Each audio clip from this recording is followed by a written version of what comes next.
Welcome back to another slow drift into the mysteries that Five Nights at Freddy's has left scattered across its timeline, like puzzle pieces that refuse to fit together, no matter how you turn them.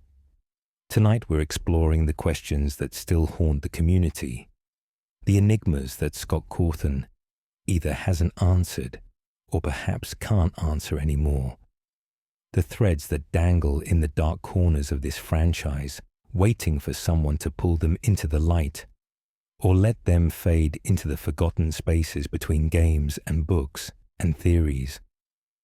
From locked boxes that may never open to children, whose names we'll never know for certain, from shadow figures that defy explanation, to timelines that twist back on themselves, we'll walk through every major mystery that remains unsolved as the franchise continues to evolve and expand. Whether you're here to finally organize these lingering questions in your mind, letting the familiar frustrations of unanswered lore wash over you like white noise as you drift toward sleep, or simply revisiting the beautiful chaos that makes this series so endlessly discussable. This journey through the unknown will carry you through everything Five Nights at Freddy's refuses to definitively explain. Before we begin, feel free to like and subscribe if you enjoy this kind of deep, immersive exploration of gaming mysteries. And let me know in the comments which unsolved FNAF mystery frustrates you the most, or which one you hope never gets answered. It's always fascinating to see how the community divides on whether we want concrete answers or prefer the ambiguity. Let's begin. The nature of FNAF's mystery box. Storytelling. To understand why Five Nights at Freddy's has so many unsolved mysteries, we need to first understand the unique way Scott Cawthon approached storytelling in this franchise. Unlike most video game narratives that spell out their plots through cutscenes and dialogue, FNAF buried its lore in newspapers clipping past in the background, in mini-games with intentionally cryptic 8-bit graphics, in phone calls that might or might not be telling the truth, and in the hidden screens that only appeared under specific conditions. This wasn't accidental. Scott deliberately created a mystery box approach where players had to actively piece together the story themselves, comparing notes and building theories in community spaces. The brilliance of this method was that it made every player feel like an investigator, every discovery feel earned rather than handed over. The downside, which has become increasingly apparent over the franchise's 10-year lifespan, is that some mysteries were created without clear solutions in mind, or with solutions that changed as the story evolved, or with answers that Scott himself admits he's lost track of over the years. In the early days, from FNAF 1 through FNAF 3, the community was remarkably successful at solving Scott's puzzles. The identity of the purple guy, the truth about the missing children, the nature of the springlock suits, the reason the animatronics attacked night guards, all of these fell into place as players collaborated and compared findings. Scott himself confirmed that the fan base solved the first 3 games correctly, that the pieces fit together the way he intended. But something shifted with FNAF 4. The game introduced ambiguities that the community couldn't crack, questions that had multiple equally valid interpretations, mysteries that seemed to contradict themselves depending on how you looked at them. Scott later admitted in interviews that FNAF 4's story was too broad, too open to interpretation, that he'd created something even he couldn't clearly communicate. This was the turning point where unsolved mysteries stopped being temporary puzzles, waiting for the community to crack them, and became permanent fixtures of the franchise. Questions that might never have definitive answers, because the answers themselves have become uncertain in Scott's own mind as the story grew beyond its original scope.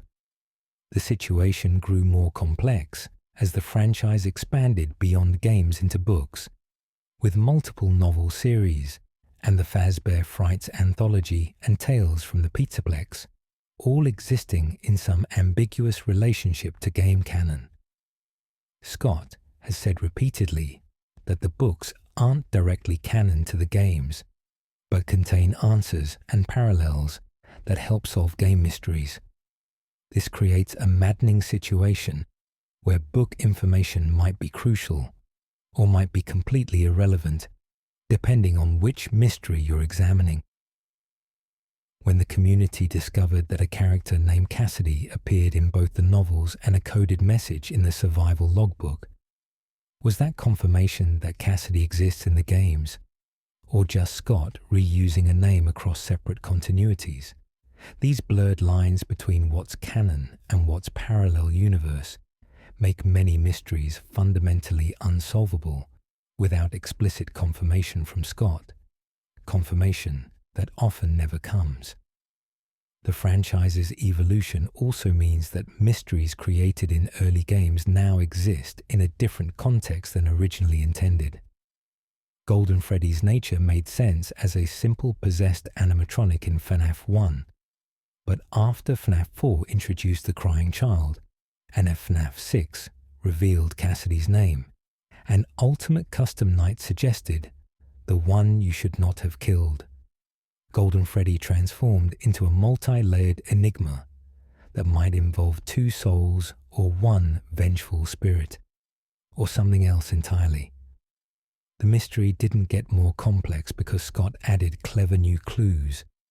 It got more complex because the lore expanded in directions that created contradictions with earlier, simpler explanations.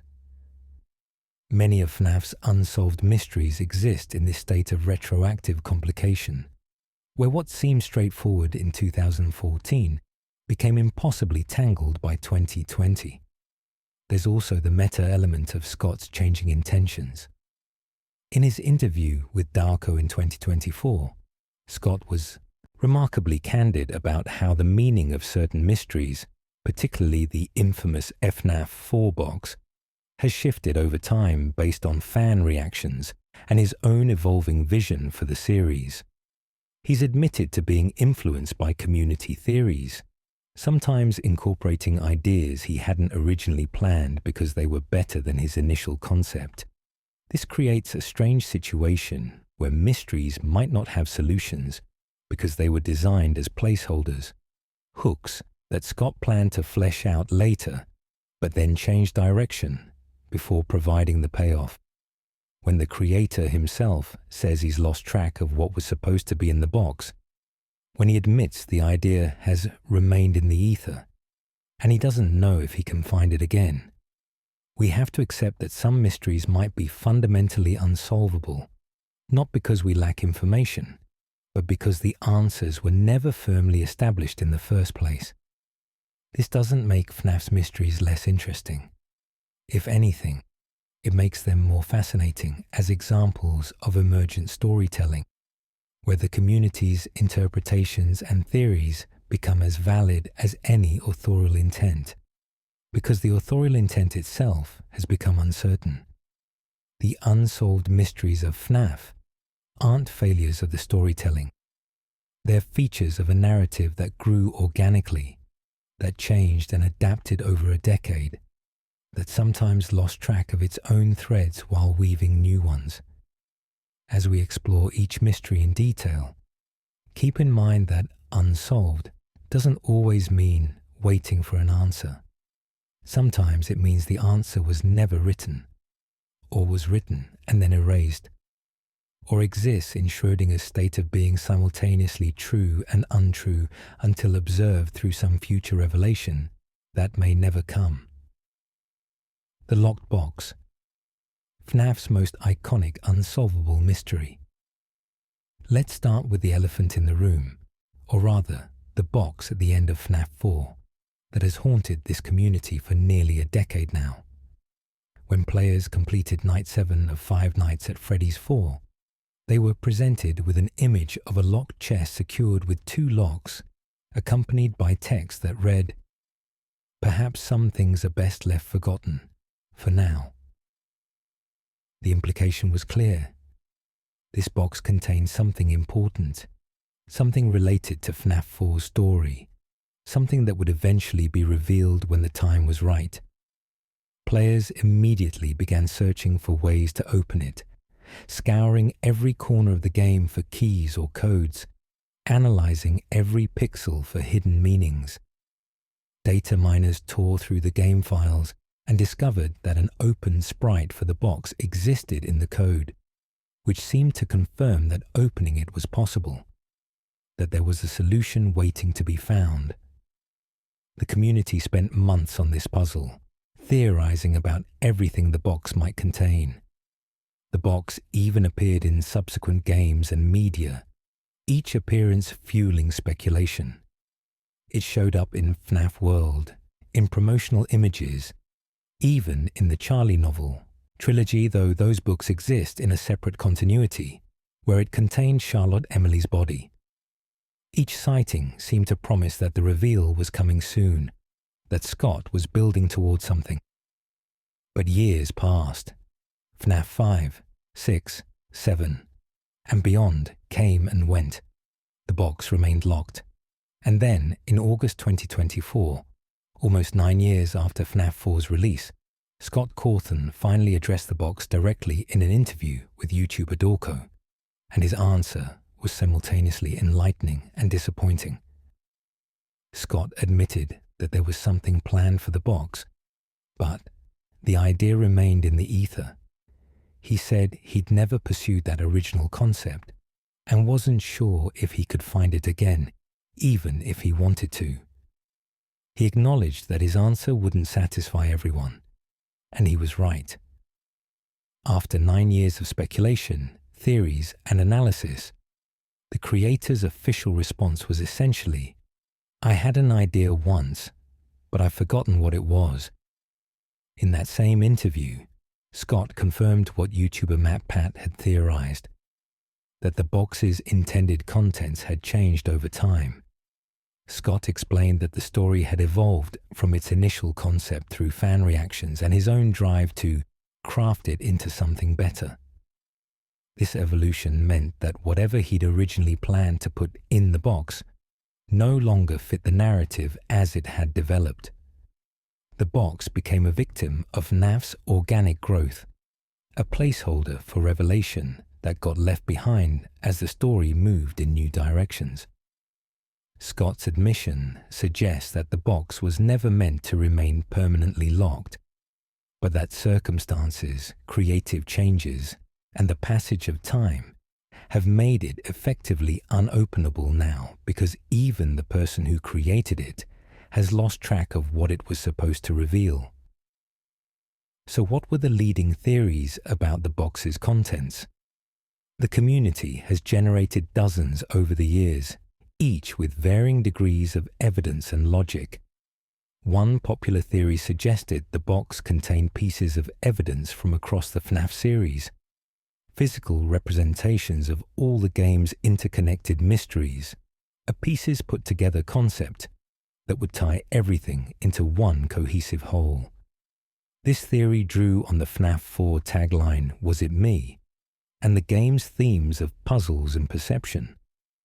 Another prevalent theory argued that the crying child himself was in the box, either literally his body placed there by William Afton as part of the putting him back together process, or metaphorically representing his fate and identity, which FNAF 4 never explicitly revealed.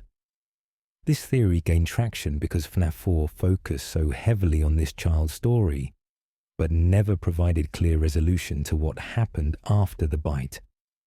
A third theory suggested the box contained the truth about FNAF 4's player character during the nightmare sequences. Since the community never definitively determined whether we play as the crying child during the nights or as someone else, perhaps Michael Afton or William Afton, the box could have revealed whose perspective we'd been experiencing. The logbook hinted at multiple perspectives in FNAF 4, and solving whose eyes we saw through would fundamentally change the game's interpretation. Yet another theory proposed that the box contained clarification about which byte FNAF 4 depicted, the byte of 83 versus the byte of 87, a question that consumed the community for years. If the box revealed a definitive date and victim, it would settle one of the franchise's earliest mysteries. Some theorists took a more meta approach, suggesting the box represented FNAF 4 itself, that the game was the box, and solving all its mysteries would metaphorically open it and win it, and reveal the truth. This theory aligned with Scott's statement that he'd created something too broad and complex, that the answers were hidden in plain sight, but too ambiguous to decipher. The box's locks could represent the two main questions players needed to answer. What happened and whose perspective are we seeing it from? Under this interpretation, the box remaining locked meant the community had failed to solve FNAF 4 as intended, and Scott had decided to move forward without providing the clear answers that would have unlocked our understanding. More recently, with the announcement of the second FNAF movie, some fans have speculated that the box's contents might finally be revealed through the film series. The first movie featured William Afton's locked box containing mementos from his victims, items that helped him relive his crimes. This could be Scott's way of recontextualizing the box concept through a different medium, giving it meaning even though he can't remember what he originally intended for the games. The movie's box contained very tangible, disturbing evidence of Afton's murders, physical proof of the missing children incident. If the game box contained something similar, evidence of the crimes that haunt the franchise, it would tie together the movies and games while providing at least one answer to the decade-old question. But here's the difficult truth we need to accept about the box. It will almost certainly never be opened in any official capacity. Scott's 2024 admission wasn't him teasing a future revelation. It was him closing the book on this mystery. When the creator says he's lost the thread, that the idea has drifted away from him and he doesn't know if he can recover it, that's as close to a definitive statement as we'll get that the box has no answer anymore. Even if Scott decided tomorrow to open it, whatever he revealed would be a retcon, a new decision rather than the unveiling of a long-planned secret. The original mystery is lost to time, existing now only in the theoretical realm of what Scott once thought before he forgot. This makes the box uniquely frustrating among FNAF mysteries. Other unsolved questions remain open because we lack information, or because multiple interpretations exist. The box remains unsolved because its solution has been actively forgotten by the only person who knew it. It's a mystery that transcended its own fiction and became a mystery about creative process and memory. In a strange way, perhaps some things are best left forgotten for now. Turned out to be prophecy rather than promise. The box was forgotten, not by the community, but by its creator, and now it exists in a permanent state of Schrödinger's revelation, simultaneously containing everything and nothing, until someone observes a specific answer that may never be decided upon. The box teaches us something important about FNAF as a whole. Not every thread will be tied off. Not every question will be answered. And sometimes the mysteries we're most desperate to solve are mysteries because they were never fully formed in the first place.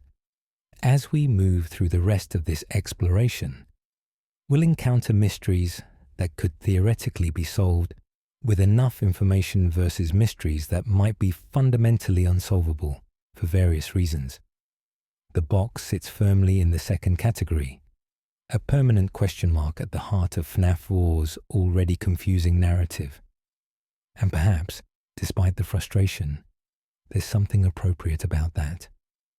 The series built its reputation on mystery and ambiguity.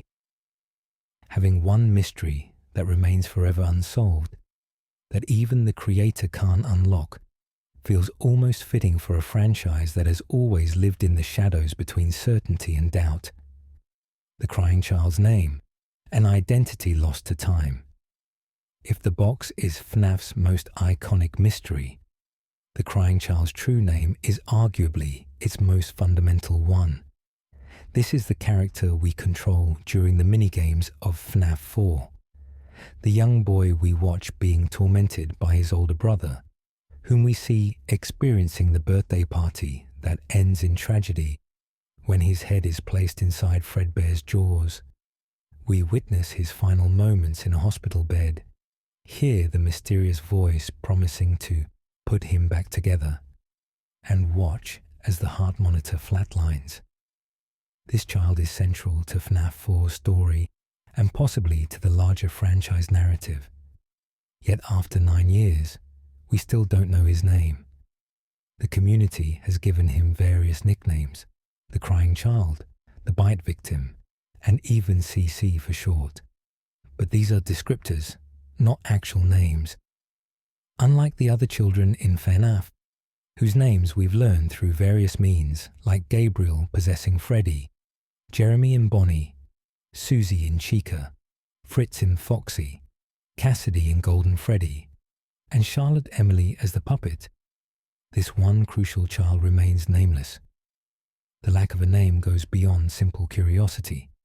In FNAF's narrative framework, names matter. They represent identity, individuality, the transformation from anonymous victim to recognized person. The missing children aren't just the 5 kids who died. They're Gabriel, Jeremy, Susie, Fritz, and Cassidy, each with their own stone bearing their name in FNAF 6's ending. Charlotte Emily isn't just the first victim. She's Charlie, Henry's daughter, a character with family and history. Even Elizabeth Afton, William's daughter who possessed Circus Baby, has a name we know definitively. The crying child's namelessness feels deliberate, as if Scott is withholding this information for a specific reason, or can't provide it because the character's ultimate fate and significance remains undecided in the lore. Several theories have emerged trying to identify the crying child's name. One of the earliest and most persistent theories claims his name is Evan, based on security logbook clues that spell out different names through various puzzle methods. The logbook contains multiple hidden elements, and solving certain codes yields letters that some believe spell Evan. This same logbook confirmed Cassidy's name through a similar word search puzzle, so using it to find the crying child's name seems logical. However, the Evan theory has never been officially confirmed, and not all fans agree that the letters actually spell Evan when properly decoded. Some argue the puzzles spell out something else, or that they're pointing to Cassidy rather than the crying child, or that the whole thing is too ambiguous to consider definitive proof.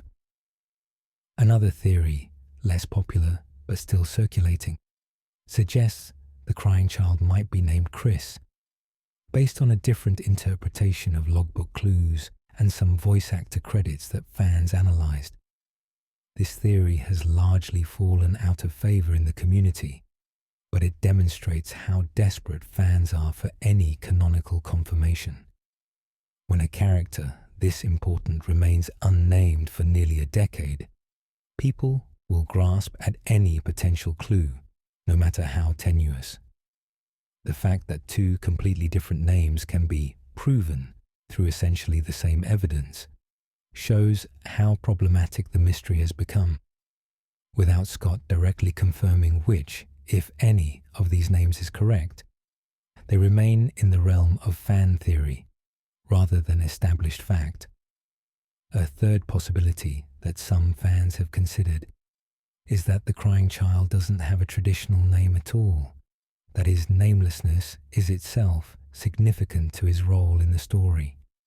If the crying child represents something conceptual rather than a literal person, if he's meant to be every child, a representation of innocence destroyed by negligence and cruelty, then giving him a specific name would undermine that symbolic function. This interpretation is less common because it goes against FNAF's usual pattern of personalizing its victims, but it offers an explanation for why Scott has never revealed the name. Perhaps he never created one because the character isn't meant to be individualized in the same way the other children are. The "I will put you back together" promise adds another layer to the name mystery. This cryptic line, delivered by the Fredbear plush in the hospital scene, has been debated endlessly. Some believe it's William Afton speaking, promising to rebuild his son as a robot. Others think it's Henry Emily, or even the puppet spirit, reaching out to help the dying child. The interpretation of this line affects whether we think the crying child died and moved on, died and became a spirit, died and was resurrected as something mechanical, or somehow survived and continued living. Each of these outcomes would affect whether revealing his name matters to the larger story. If he truly died and his spirit found peace, his name might not be relevant anymore. If he became someone else, like Glitchtrap or the Mimic or some other entity, his original name might be hidden precisely because revealing it would solve multiple mysteries at once.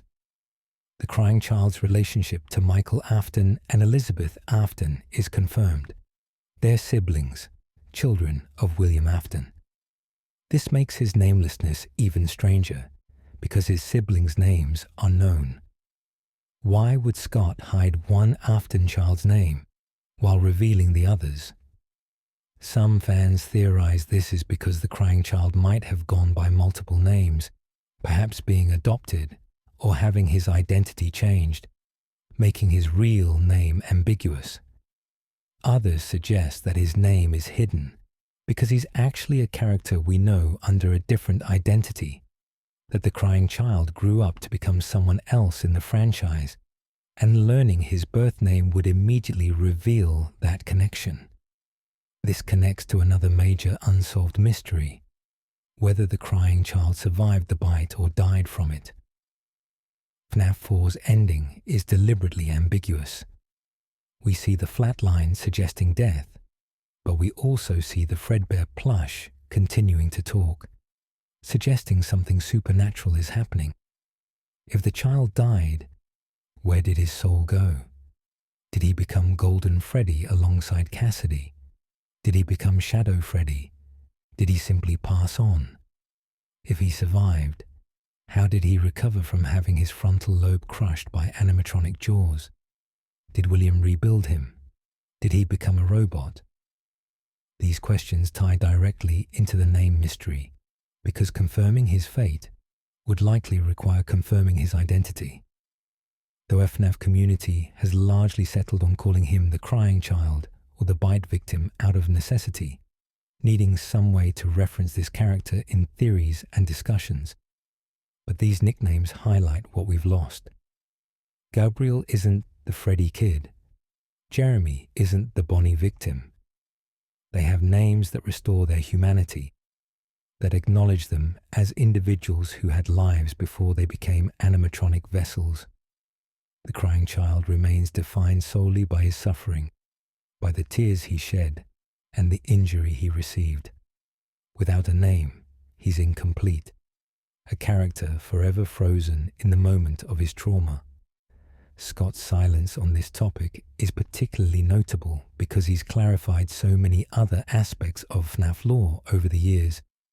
He's confirmed timeline placements, verified character connections, and occasionally stepped in to correct widespread misconceptions.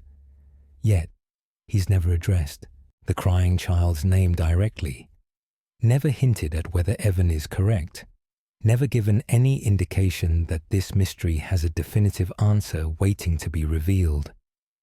This suggests either that the name is being saved for a major revelation that requires perfect timing, or that Scott himself hasn't decided on a canon name and prefers to leave it ambiguous.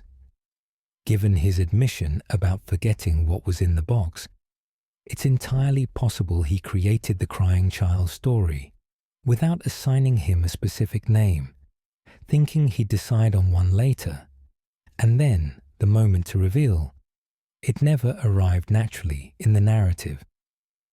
The name Mystery also affects how we interpret the security logbook, which is one of the few pieces of FNAF media explicitly designed to be solved by players. The logbook contains conversations between at least two spirits, possibly more, written in different styles throughout the book. One spirit asks questions, another answers, and they seem to be communicating across time or death or some boundary. Identifying these spirits is crucial to understanding FNAF's deeper lore. Most fans believe one spirit is the crying child, and another is Cassidy, both trying to piece together their identities and fates. But without confirming the crying child's name, we can't be certain which entries belong to him versus other entities that might be communicating through the book. The name functions as a key that would unlock our understanding of these logbook conversations and potentially solve several mysteries simultaneously.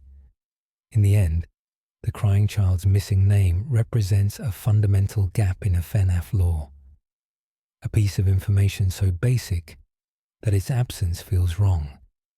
We can construct elaborate theories about remnant and agony and possession. We can map out complex timelines spanning decades, but we can't answer the simple question of what this child was called by his family before everything went wrong. Whether Scott is saving this reveal for some future installment, hasn't decided on a canon name, or considers the ambiguity itself important to the character's role, the result is the same. One of FNAF's most significant characters remains anonymous, nearly a decade after his introduction. His name is out there somewhere, maybe in the box that will never open, maybe in Scott's notes for a game that will never be made, maybe existing only in the realm of developer intention that never crystallized into canon. Until that changes, we'll keep calling him the crying child, a descriptor that captures his suffering but not his identity, a name that isn't a name at all. Golden Freddy. One soul or two? Golden Freddy has been an enigma since the very first Five Nights at Freddy's game, where he appeared as a rare Easter egg, a slumped animatronic suit sitting inexplicably in your office, staring at you with empty eyes before crashing your game if you didn't react fast enough. Unlike the other animatronics who moved through the restaurant following patterns, Golden Freddy simply materialized, seemingly existing outside the normal rules. The community immediately recognized this character as special, different, more paranormal than the rest. Over the course of the series, Golden Freddy's nature has only become more complex and confusing, raising questions that after 10 years still lack definitive answers. The central mystery: is Golden Freddy possessed by one spirit or two? And perhaps more importantly, who is possessing this particular animatronic? The discovery of Cassidy's name through the security logbook seemed like it might solve this mystery. By using coordinates hidden throughout the book to spell out letters in a word search, players determined that one of the missing children, the fifth victim, was named Cassidy. This lined up perfectly with evidence suggesting 5 children possessed the original animatronics: Gabriel in Freddy, Jeremy in Bonnie, Susie in Chica, Fritz in Foxy, and the 5th in Golden Freddy. The FNAF 6 ending showed 6 graves, 4 with visible names matching the confirmed children, 1 obscured belonging to Charlie, and 1 covered partially by grass that the logbook identified as Cassidy. This should have been simple. Cassidy possesses Golden Freddy, mystery solved. But FNAF is never that straightforward. The complication arose when fans started noticing evidence that a second soul might be involved with Golden Freddy, the crying child from FNAF 4, whose story centers around Fredbear. The golden bear animatronic that bit him seems too connected to ignore. The fact that his dying moments were spent surrounded by Fredbear imagery, that his nightmares featured this character prominently, that he was literally killed by this animatronic's jaws. All of this suggested his spirit might have become attached to the golden bear. But if Cassidy already possesses Golden Freddy, where does that leave the crying child? One popular theory emerged.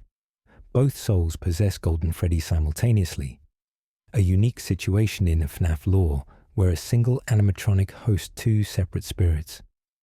This dual possession theory gained traction because it explains several oddities about Golden Freddy's behavior.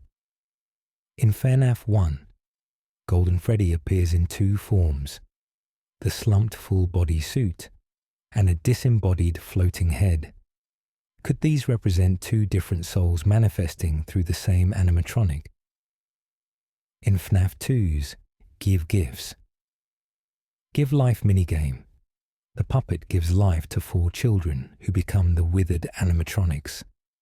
But then a 5th child appears afterward, separate from the others, before Golden Freddy jump scares the player.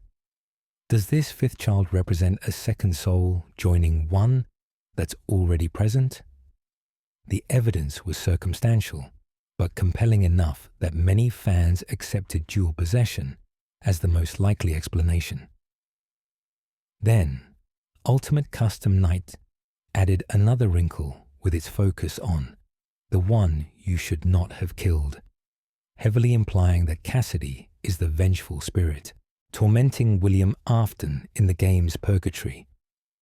The Fredbear Death Coin Easter egg, where using a death coin on Golden Freddy triggers a unique Fredbear jump scare, seemed to distinguish between Golden Freddy and Fredbear, suggesting they might be separate entities or separate spirits within the same entity. The Old Man Consequences minigame showed a young boy, often interpreted as the crying child, or possibly Cassidy, being told to rest and leave William's punishment to others.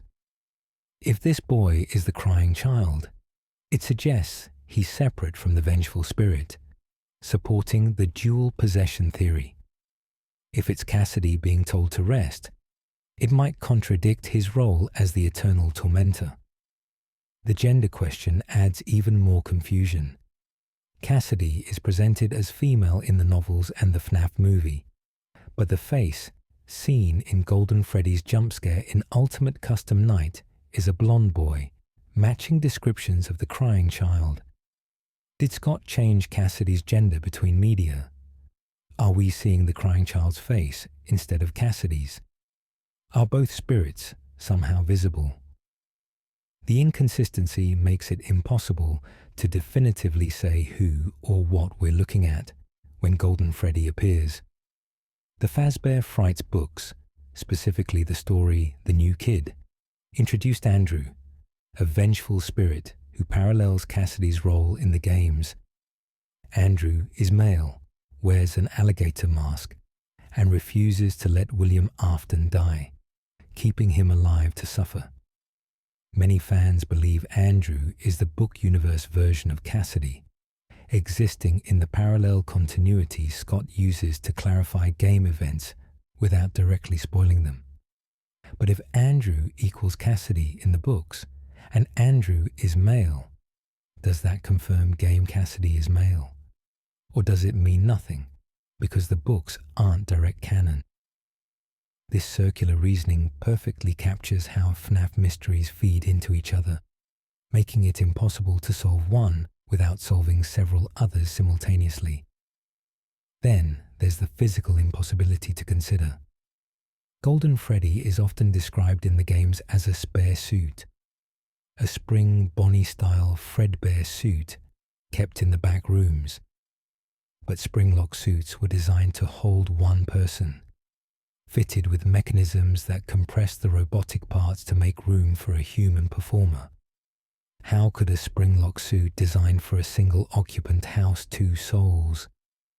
Some theories suggest the souls aren't literally inside the suit, but attached to it spiritually. That possession in FNAF doesn't require physical containment the way we might imagine.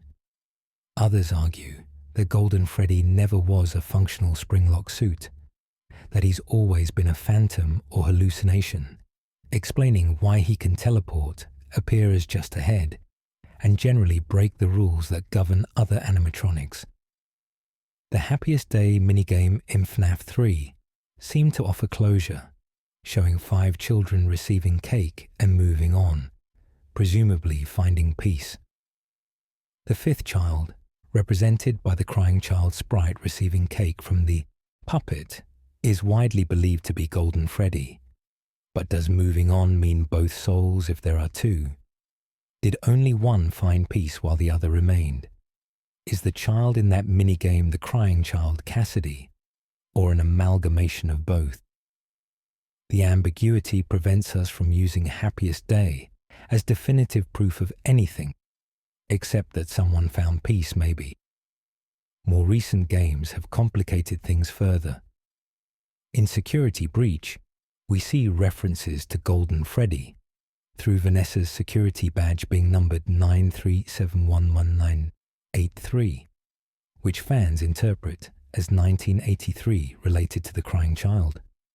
The Princess Quest arcade games feature a yellow character who might represent Golden Freddy or Cassidy, helping Vanessa break free from Glitchtrap's control. But these hints don't clarify the possession question.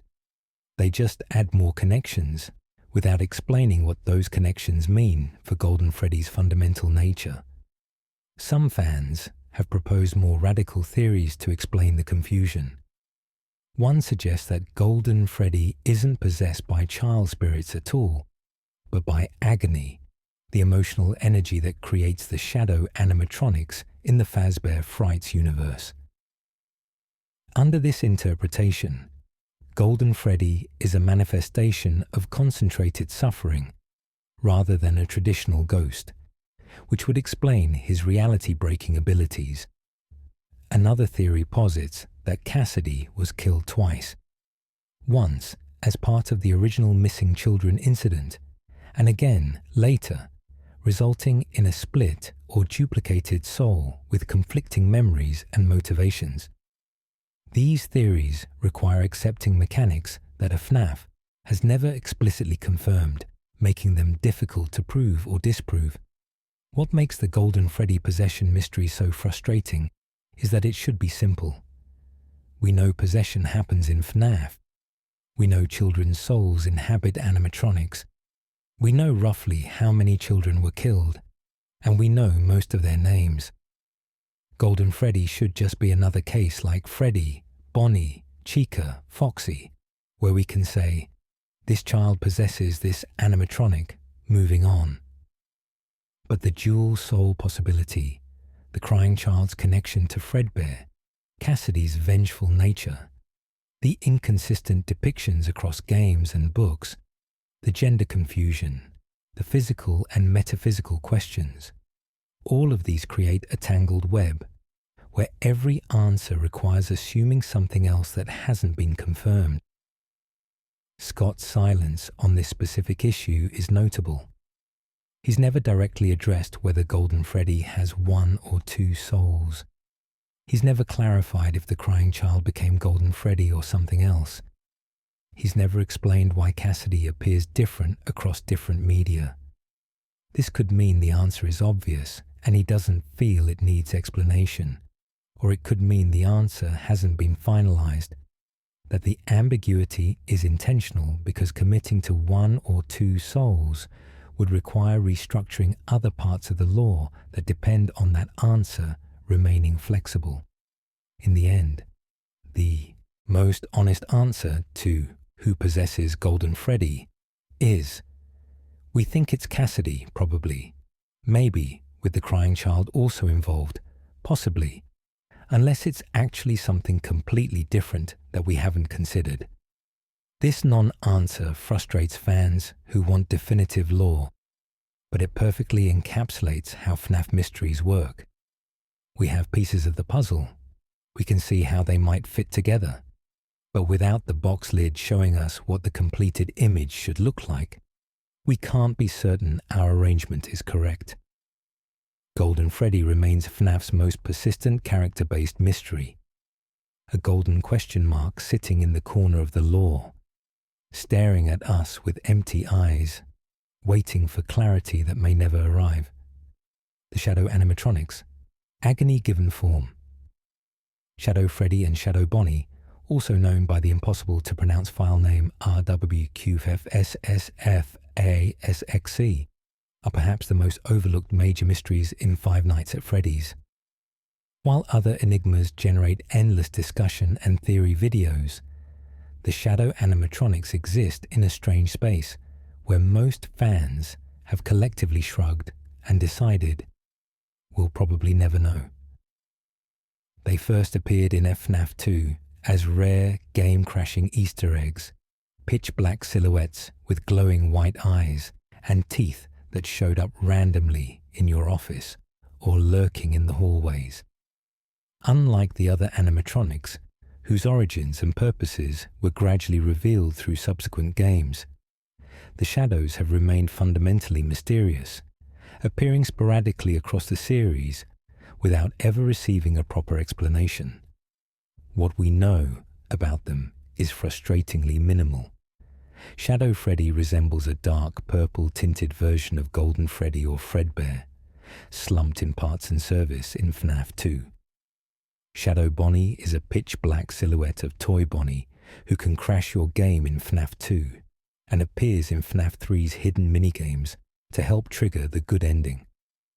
In FNAF 3, Shadow Freddy seems to lure the other animatronics to the safe room where William Afton dismantles them, leading to his own springlock death.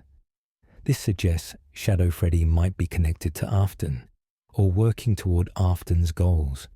But why? How? These questions go unanswered. Shadow Bonnie's appearance in the FNAF 3 minigames, where playing as this character lets you reach other minigames that lead to Happiest Day, suggests a benevolent or at least purposeful role in freeing the children's souls. But again, the reason for this involvement is never explained. The most substantial clue about the Shadow's nature comes from FNAF AR Special Delivery and the Fazbear Frights book Blackbird. In the AR game, collecting too much Dark Remnant causes Shadow Bonnie to appear and attack. This mechanical connection between Shadow Bonnie and Dark Remnant suggests the shadows might be made of this substance. The book Blackbird explicitly describes Shadow Bonnie as being composed entirely of Dark Remnant, though whether this applies to the game continuity remains uncertain given the book's ambiguous canonical status. Still, this provides our first substantial lead. The shadows could be manifestations of agony, negative emotional energy given semi-physical form. This theory aligns with broader FNAF lore about remnant and agony. Regular remnant, the substance William Afton uses to grant life to animatronics, is created through intense positive and negative emotions at the moment of death, binding souls to metal. Dark Remnant seems to be a corrupted or purely negative version, emotional trauma and suffering crystallized into something almost tangible. If the shadows are essentially walking Dark Remnant, they'd be agony incarnate, the physical manifestation of all the fear, pain, and death that's occurred in Freddy Fazbear's locations over the years. This would explain their supernatural abilities like teleporting, game crashing, and existing in multiple places simultaneously. They're not bound by physical rules because they're not physical entities, just concentrated negative energy wearing the shape of animatronics. But where did this agony come from specifically? One popular theory suggests the shadows originated from springlock failures. Phone Guy's tapes in FNAF 3 mention multiple simultaneous springlock failures that led to the suits being temporarily retired. These failures would have been horrifically painful, slowly crushing the performers inside as springlocks snapped closed on living tissue. The agony of dying this way could have been intense enough to create shadow entities, with Shadow Freddy representing a Fredbear springlock victim, and Shadow Bonnie representing a Spring Bonnie springlock victim.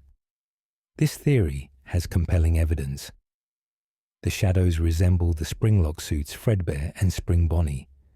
They appear in locations where springlock suits were used, and their ethereal nature fits the idea of death imprints rather than traditional ghosts. An alternative theory connects the shadows specifically to the crying child and his experiences. The crying child witnessed something traumatic in the FNAF 4 backstage area, possibly seeing his father or an employee putting someone into a suit. He was terrified of the animatronics, particularly Fredbear, to the point of having nightmares. When he died from the bite, his fear and trauma could have created shadow versions of the animatronics that haunted him. This would make Shadow Freddy a manifestation of the crying child's fear of Fredbear, and Shadow Bonnie a similar fear shadow of Spring Bonnie. Some variations of this theory suggest the crying child himself became Shadow Freddy, his soul too traumatized to properly possess an animatronic, and instead becoming this dark echo. Yet another possibility is that the shadows are fragments of souls that didn't successfully possess animatronics. When the puppet gave life to the missing children in the Give Gifts, Give Life minigame, maybe not all the souls fully merged with their animatronic bodies. Shadow Freddy could be a piece of Cassidy that split off during the possession process, or a fragment of the crying child that couldn't fully join with Golden Freddy. Shadow Bonnie might be leftover essence from Jeremy, the child possessing Bonnie, or some other victim whose soul didn't cleanly transfer. This would explain why the shadows seem to have limited agency and purpose compared to the fully possessed animatronics. They're incomplete, partial beings rather than whole souls. The shadows' roles in FNAF 3 provide contradictory information about their allegiances. Shadow Freddy leads the animatronics to their deaths, helping William Afton dismantle them, which suggests he's working against the children's interests. But those deaths lead to Afton's own demise in the springlock suit, which suggests Shadow Freddy might have been manipulating events to trap Afton all along. Shadow Bonnie appears in the hidden minigame specifically to enable Happiest Day, the good ending where the children find peace. This seems benevolent, helpful, but why would one shadow work against the children while another helps them? Are they even the same type of entity? The tonal inconsistency makes it difficult to assign clear motivations or origins to the shadows as a group. FNAF World added more confusion by including both shadows as playable characters with specific abilities, but FNAF World's canonical status is questionable at best. The game presents itself as semi-canon, with the clock ending providing important lore about setting up Happiest Day, but the bulk of the game is clearly non-serious, breaking the fourth wall constantly. Do the shadows' portrayals in FNAF World tell us anything about their real nature? Or are they just game mechanics divorced from lore? It's impossible to say definitively. The shadows' infrequent appearances in later games suggest Scott doesn't consider them crucial to the evolving story. They show up as Easter eggs and callbacks, but never as major plot elements. This could mean their origins and purposes are considered settled, that the community has figured them out well enough that elaboration isn't necessary. Or it could mean Scott himself isn't sure what to do with them, that they were created as creepy Easter eggs in FNAF 2 without long-term plans, And now they exist in this weird limbo where they're too established to ignore, but not important enough to focus on. The file name RDQSRSVASXC for Shadow Bonnie is itself a mystery. Fans joke that it's unpronounceable, with some attempting Riquafisfaskisk or similar. But why this specific string of letters? Is it random keyboard mashing? Or does it encode something? Some theorists have tried treating it as an acronym or cipher, searching for hidden meaning, but no convincing solution has emerged. The randomness might be the point, emphasizing how alien and unknowable this entity is. Or it might just be Scott being deliberately obscure because even he doesn't have a specific identity in mind for this character. What makes the shadow mystery particularly difficult is that solving it wouldn't necessarily clarify anything else. Unlike the crying child's name, which would unlock logbook mysteries, or the box contents, which could explain FNAF 4, knowing definitively what the shadows are wouldn't dramatically impact our understanding of the main plot. They're peripheral enough that the story works whether they're Springlock victims or agony manifestations or soul fragments or something else entirely. This relegates them to perpetual mystery status because Scott has no narrative pressure to provide answers. They can remain spooky, unexplained entities without breaking anything. The most likely explanation, boring as it might be, is that the shadows are exactly what the Fazbear Frights books suggest. Manifestations of agony, dark remnant given form by the cumulative trauma that permeates Freddy Fazbear's locations. They're not specific people, not possessed by individual souls, just the emotional residue of suffering achieving enough density to create entities. Shadow Freddy represents the agony associated with Fredbear, Shadow Bonnie with Spring Bonnie, because those are the forms that pain took. They help or hinder the main characters not out of personal motivation, but as expressions of the trauma that drives FNAF's entire supernatural element. They're symptoms rather than causes, effects rather than agents, but most likely doesn't mean confirmed, and confirmation is what separates theories from facts in FNAF lore. Until Scott explicitly states what the shadows are, in a game or book or interview, they'll remain in this ambiguous zone. We can point to evidence, draw connections, build logical frameworks, but we can't know. The shadows are perhaps the purest example of FNAF mysteries that exist more as atmosphere than plot points, entities that are scary and mysterious because they're scary and mysterious, not because their specific origins and motivations matter to the larger story. In a franchise obsessed with answers and solving puzzles, the shadows remind us that sometimes things can just be unknowable, ephemeral questions that lurk in the background without demanding resolution. The Bite of 87. Who actually did it? The Bite of 87 is one of FNAF's oldest mysteries, mentioned in Phone Guy's very first message in the original Five Nights at Freddy's game. He casually mentions that the animatronics are no longer allowed to walk around during the day after the Bite of 87, where someone lost their frontal lobe but apparently survived.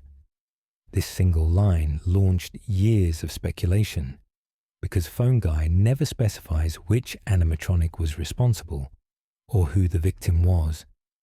When FNAF 2 was released as a prequel set in 1987, fans expected clear answers about this infamous incident. Instead, the game raised even more questions, introducing multiple suspects and never definitively showing the bite happen. The prime suspects are Mangle, Toy Chica, and Toy Bonnie, all from FNAF 2. Mangle became the leading theory early on because of her damaged state and the specific way her endo head hangs with exposed teeth. She's literally called the Mangle, and looks like she's been through trauma, implying violence in her history. Her placement in Kids Cove and ability to crawl through the ceiling suggested she had access to victims at unusual angles, like perhaps from above, where she could reach someone's head. The fact that Mangle is one of the most aggressive animatronics in FNAF 2, constantly crawling through the vents toward you, added to her culprit credentials. Toy Chica emerged as a counter-theory because of her beak. When you see Toy Chica in Ultimate Custom Night, she has a line about her beak being lodged in someone's forehead, which many interpret as a direct reference to the bite of 87.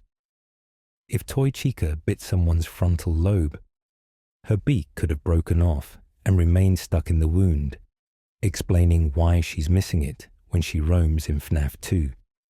This theory gained traction, especially after UCN seemed to be winking at the community about it. But skeptics argue this could just be Scott playing with fan theories, rather than confirming anything canonical.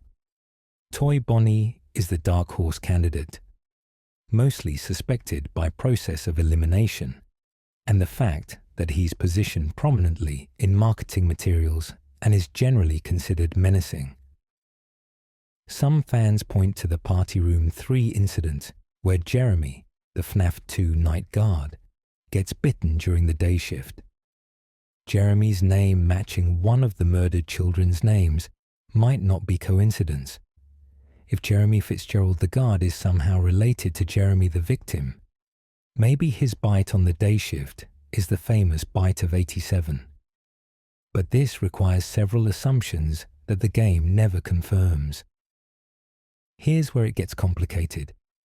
FNAF 4 introduced the bite of 83, a completely different bite incident where the crying child gets his head crushed by Fredbear's jaws. For years, fans debated whether FNAF 4 was showing the bite of 87 or a separate earlier bite. The 1983 date visible on various TV screens throughout FNAF 4 eventually convinced most of the community that this was a different incident, the bite of 83. This means the bite of 87 remains completely unshown in any game. FNAF 2, which takes place in 1987, never depicts any bite happening. Phone Guy mentions an unfortunate incident on day shift in his final call to Jeremy, but we never see what happens or which animatronic was involved. The fact that the victim survived without a frontal lobe is itself unusual. The frontal lobe handles personality, decision-making, and various cognitive functions. Losing it would fundamentally change someone, but they could theoretically survive. Some fans speculate this explains why later characters behave strangely, that they're the bite victim living with brain damage. But this has never been confirmed, and it's unclear if Scott intended the survival detail as a plot point or just flavor text to explain why you can hear about it years later. Another wrinkle. Phone Guy's line in FNAF 1 says, "It's amazing that the human body can live without the frontal lobe." This phrasing is ambiguous. Is he amazed because he saw it happen, implying he was present during the bite of 87? Or is he amazed in general, stating a medical fact? If he witnessed it, that would place the bite at a location where Phone Guy worked, presumably one of the Freddy's locations. But which one? FNAF 2's location gets closed down and the animatronics get scrapped or relocated. So if the bite happened there, it would explain why that specific location shut down. But again, we're never shown this explicitly. The prohibition on daytime movement is interesting because it implies the bite happened during operating hours with an animatronic in free roaming mode. This narrows the suspects somewhat. The toy animatronics were specifically designed for daytime interaction and had facial recognition software to detect potential threats. If one of them bit someone during the day, it would make sense to ban daytime movement and scrap the toys as unreliable. The withered animatronics from FNAF 2's back room weren't in service yet, so they couldn't have caused it, unless the bite happened at a different location with different animatronics entirely, which would mean FNAF 2's characters are all innocent, and we've been looking at the wrong suspects for years. Some fans argue that the bite of 87 doesn't matter to the larger plot, that is just world-building detail to make the universe feel lived in and dangerous. Under this interpretation, Scott never intended to show or solve it. The mystery itself is the point. Knowing which animatronic bit someone in 1987 doesn't change the missing children incident, doesn't affect William Afton's murders, doesn't alter the course of any major plot threads. It's trivia, flavor, background noise. This might explain why nearly every game since FNAF 2 has ignored it. If it were crucial to understanding the story, later games would presumably reference it or build on it. Instead, it's mentioned once in FNAF 1, implied in FNAF 2, and then essentially forgotten. But here's the counter-argument. Phone Guy specifically brought it up as explanation for animatronic behavior changes. The fact that they can't roam during the day directly affects how Fazbear Entertainment operates and how night guards experience the locations. It's part of the reason the FNAF 1 location keeps animatronics on lockdown, why later security measures get implemented. It's not just flavor, it's a turning point in how the company handles the possessed machines.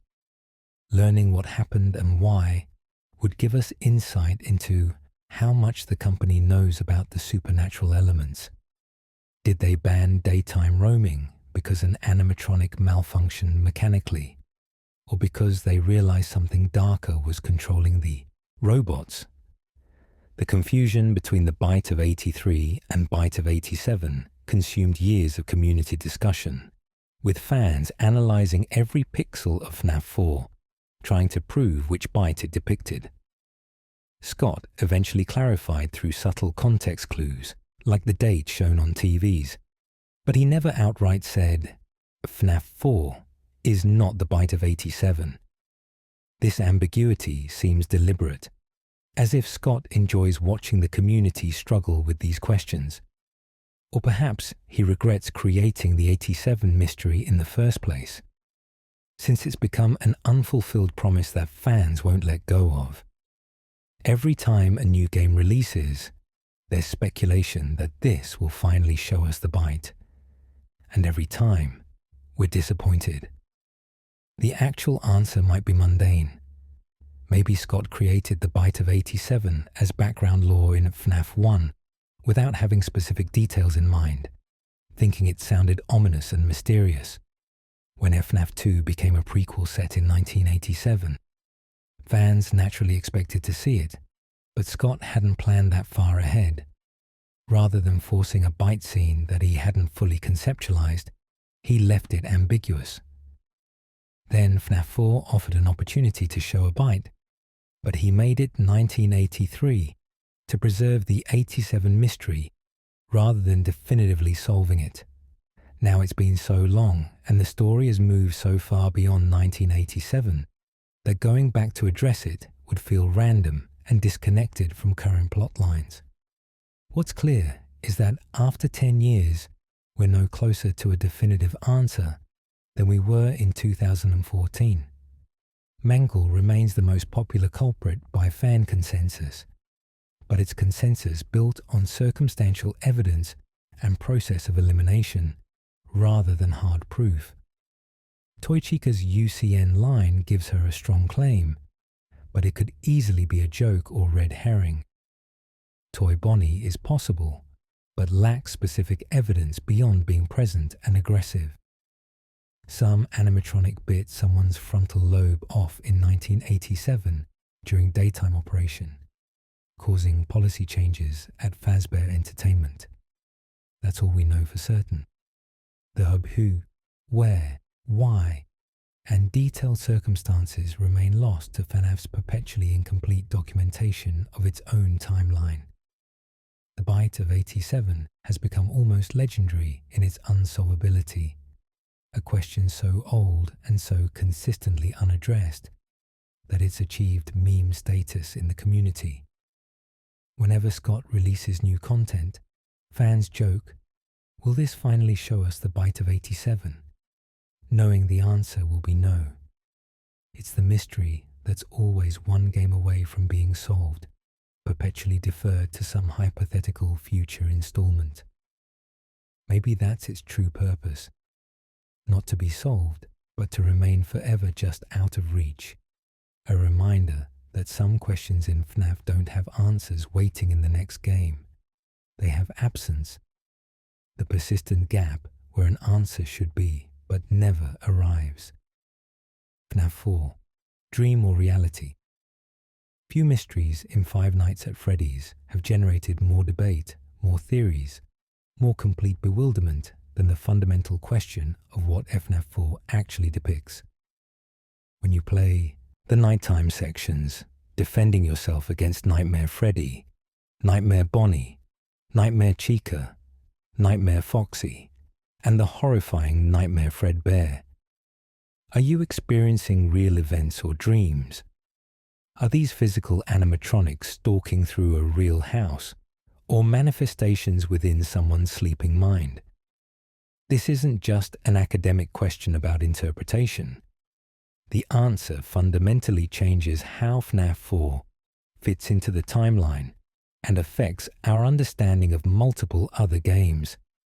Yet after years of discussion and multiple subsequent games that reference FNAF 4, we still don't have a definitive answer. The dream theory was popular from the very beginning. The nighttime gameplay takes place in a bedroom where you check doors, a closet, and the bed behind you for animatronics. The environment feels domestic, personal, like a child's nightmare where monsters lurk in familiar spaces.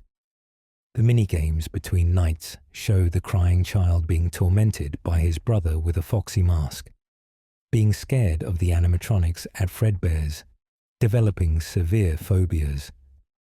It makes sense that a terrified child would have nightmares about the things he fears most, that his subconscious would transform Freddy, Bonnie, Chica, and Foxy into the grotesque nightmare versions we encounter. The sharp teeth, exposed mechanical parts, and general horror movie aesthetic of the nightmare animatronics fit perfectly with how a child's mind might distort real animatronics into something worse.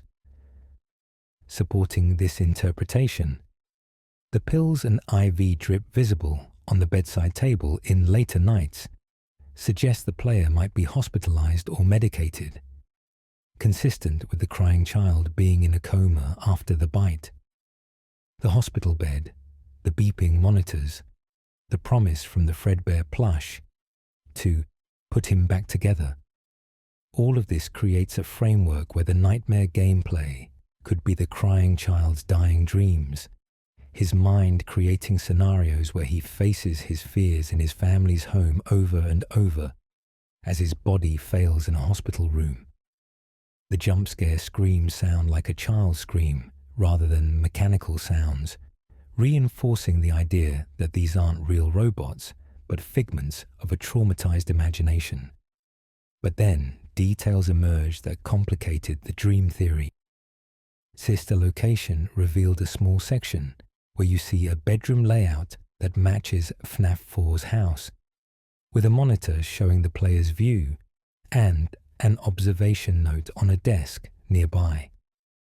This implied that the FNAF 4 house might be a real location used for experiments, with the bedroom set up to be monitored. Why would someone be watching a child's bedroom? What kind of experiments would require recreating a house with animatronics?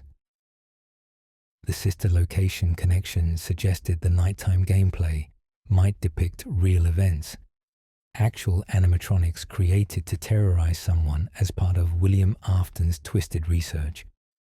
The private room in sister location contained blueprints and design specifications for the nightmare animatronics, specifically showing their construction as real machines with sound illusion discs.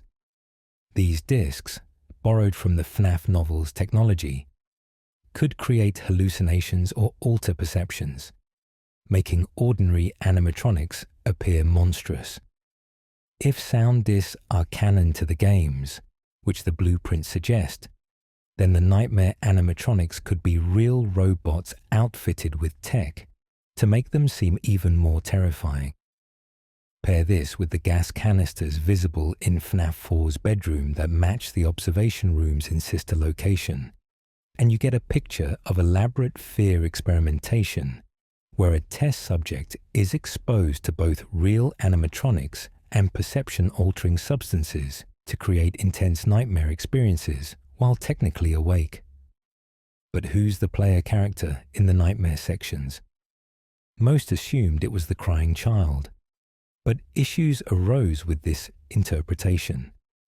The crying child dies after the bite in 1983, yet FNAF 4's gameplay happens in a house that includes references to later games, like the phone on the bed that looks identical to the phone from FNAF 1 set in 1993.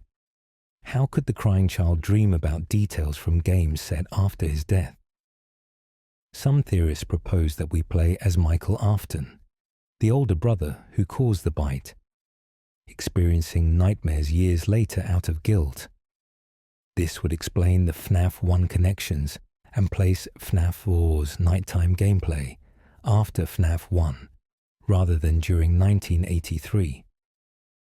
The survival logbook seemed to support Michael as the player when it included drawings of the nightmare animatronics, alongside casual references to casual bongos and other FNAF 4 elements, as if Michael was recording his dreams in this book.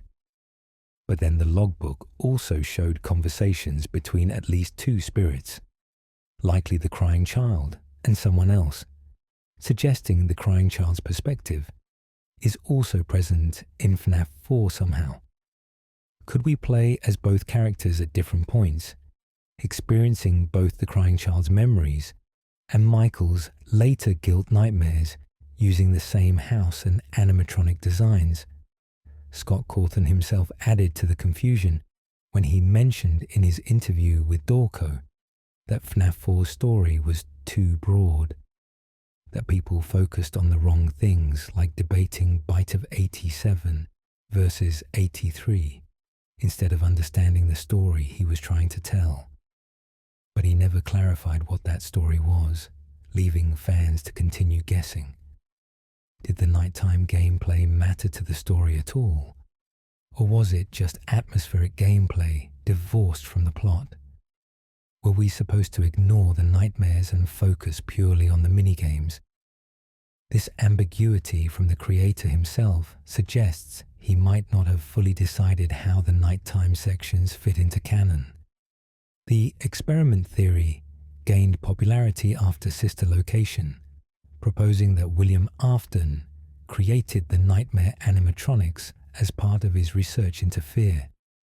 Perhaps he tested them on his own children, using the crying child and Michael as subjects to study how terror affects perception and behavior.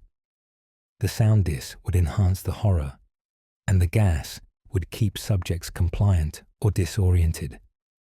The monitoring equipment confirmed this was a controlled environment. Under this interpretation, the nighttime gameplay is real in the sense that the player is genuinely in that house defending against actual animatronics, but it's surreal because the perception-altering tech makes everything seem more nightmarish than reality. However, this raises uncomfortable questions about timeline and logistics. If these are William's experiments on his children, when did they happen? Before the bite? After? If before, why would he torment his already scared son? If after, how was the crying child available to experiment on if he died? Did William somehow keep him alive or bring him back to continue testing? The experiment theory requires accepting that William was conducting elaborate psychological torture on his family using cutting-edge animatronic technology and hallucinogenic substances, which fits his character as a serial killer, but seems overly complicated even for him. Some fans proposed a middle ground. The nightmares are based on real animatronics that existed and were used for something sinister. But the FNAF 4 gameplay we experience is someone remembering or dreaming about those experiences rather than living them in real time. Memories would explain why details from different time periods blend together, why the house feels both real and unreal, why the animatronics behave with dream logic like spawning from impossible locations. This nightmare memories theory lets the sister location evidence be canon, while maintaining the psychological, personal feel of the gameplay. Complicating everything further, FNAF VR Help Wanted recreated the FNAF 4 gameplay as part of its virtual environment, suggesting in-universe that Fazbear Entertainment had documentation of these events detailed enough to program them into a VR game. How would they know the layout of William Afton's secret experiments or the crying child's private nightmares, unless there were records, cameras, data to work from? This implies the events were documented, recorded, observed, which supports the experiment theory over pure dreams. Then we have the Twisted Ones novel, which introduced animatronics that use illusion discs to appear different from their actual forms, matching the sound disc technology hinted at in Sister Location. The twisted animatronics in the books are buried underground and can make themselves appear more or less horrifying depending on disc settings. If this tech exists in the game universe, William could have created real animatronics that literally change their appearance through perception manipulation, making them seem like the nightmare versions we see in FNAF 4, even though they might look ordinary when the discs are off. The Halloween update to FNAF 4 added Nightmare Balloon Boy and Nightmare Mangle animatronics that didn't exist in the Crying Child's time, since they weren't created until FNAF 2's Location in 1987. This seemed to confirm that we can't be playing as the Crying Child during the nighttime sections, since he died in 1983, before these characters existed. But Scott stated these Halloween animatronics aren't canon, just fun additions. Does that mean we should ignore them when analyzing the lore? Or do they reveal timeline truths accidentally, even if they're not canon characters? The line between what's narrative and what's just game content keeps blurring. The honest assessment is that FNAF 4's nighttime gameplay occupies a space between dream, memory, reality, and experiment that was never meant to be cleanly categorized. Scott created a horrifying survival horror experience set in a house, something different from the security office gameplay of previous entries, and the story elements around it evolved as he developed Sister Location and had to integrate FNAF 4 into the larger narrative. The result is a game section that everyone agrees is important somehow, but nobody can definitively explain. Are the nightmare animatronics real robots used by William for fear experiments, enhanced by sound discs and gas?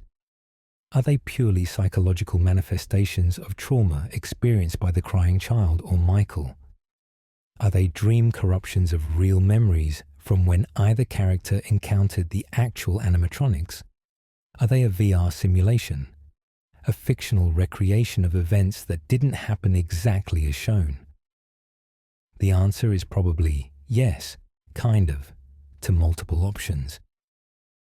FNAF 4 seems designed to be interpretable multiple ways simultaneously, a Rorschach test where dream theorists and reality theorists can both find evidence supporting their positions. Scott's comment about people missing the point suggests the nighttime gameplay might not have a clear literal interpretation, that it's meant to be experienced symbolically or atmospherically, rather than mapped onto the timeline concretely. But FNAF fans are timeline mappers by nature, and telling them not to worry about whether something is real or a dream goes against the entire puzzle-solving ethos the series built its reputation on.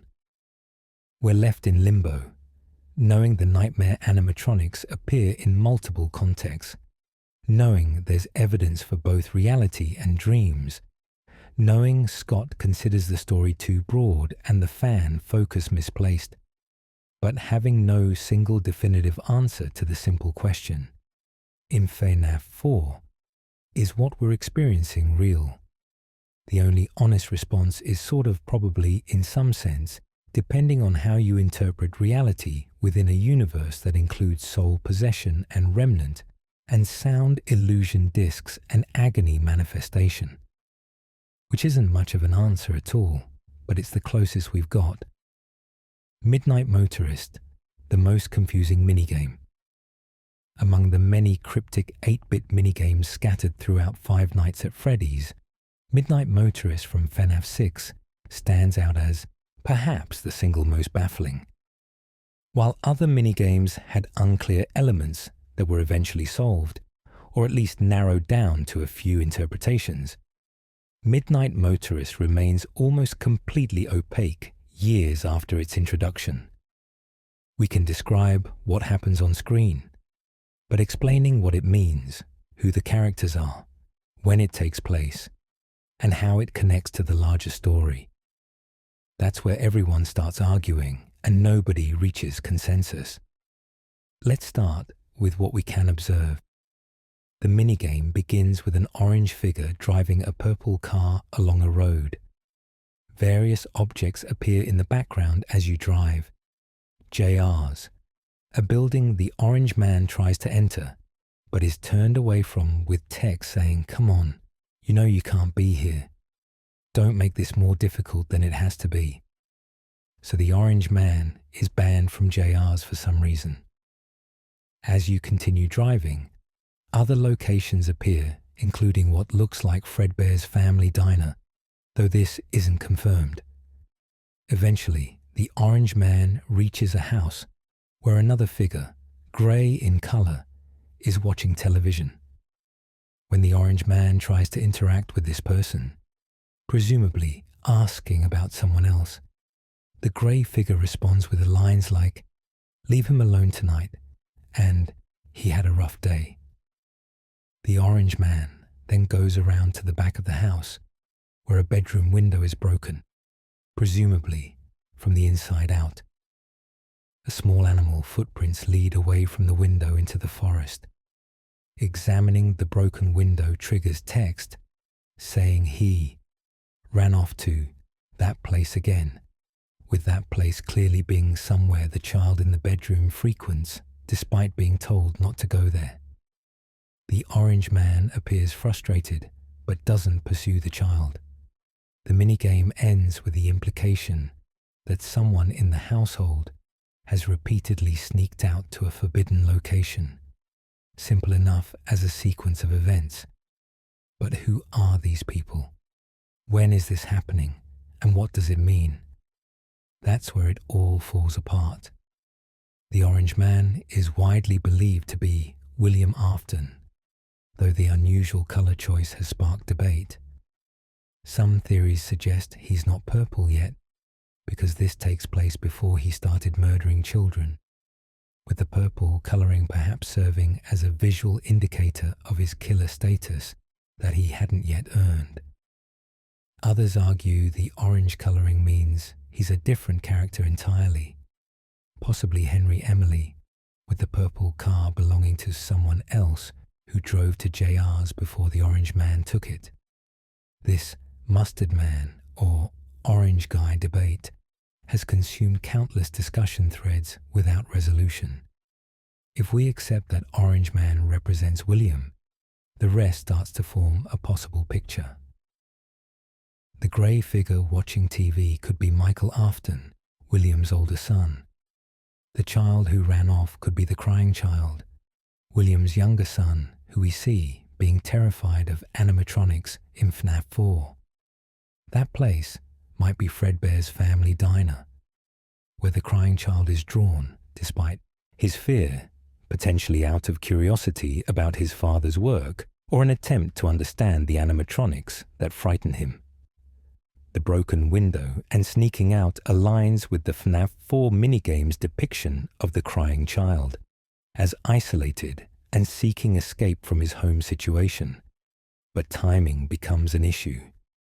Midnight Motorist appears to take place at night in the rain, with the orange man returning from somewhere.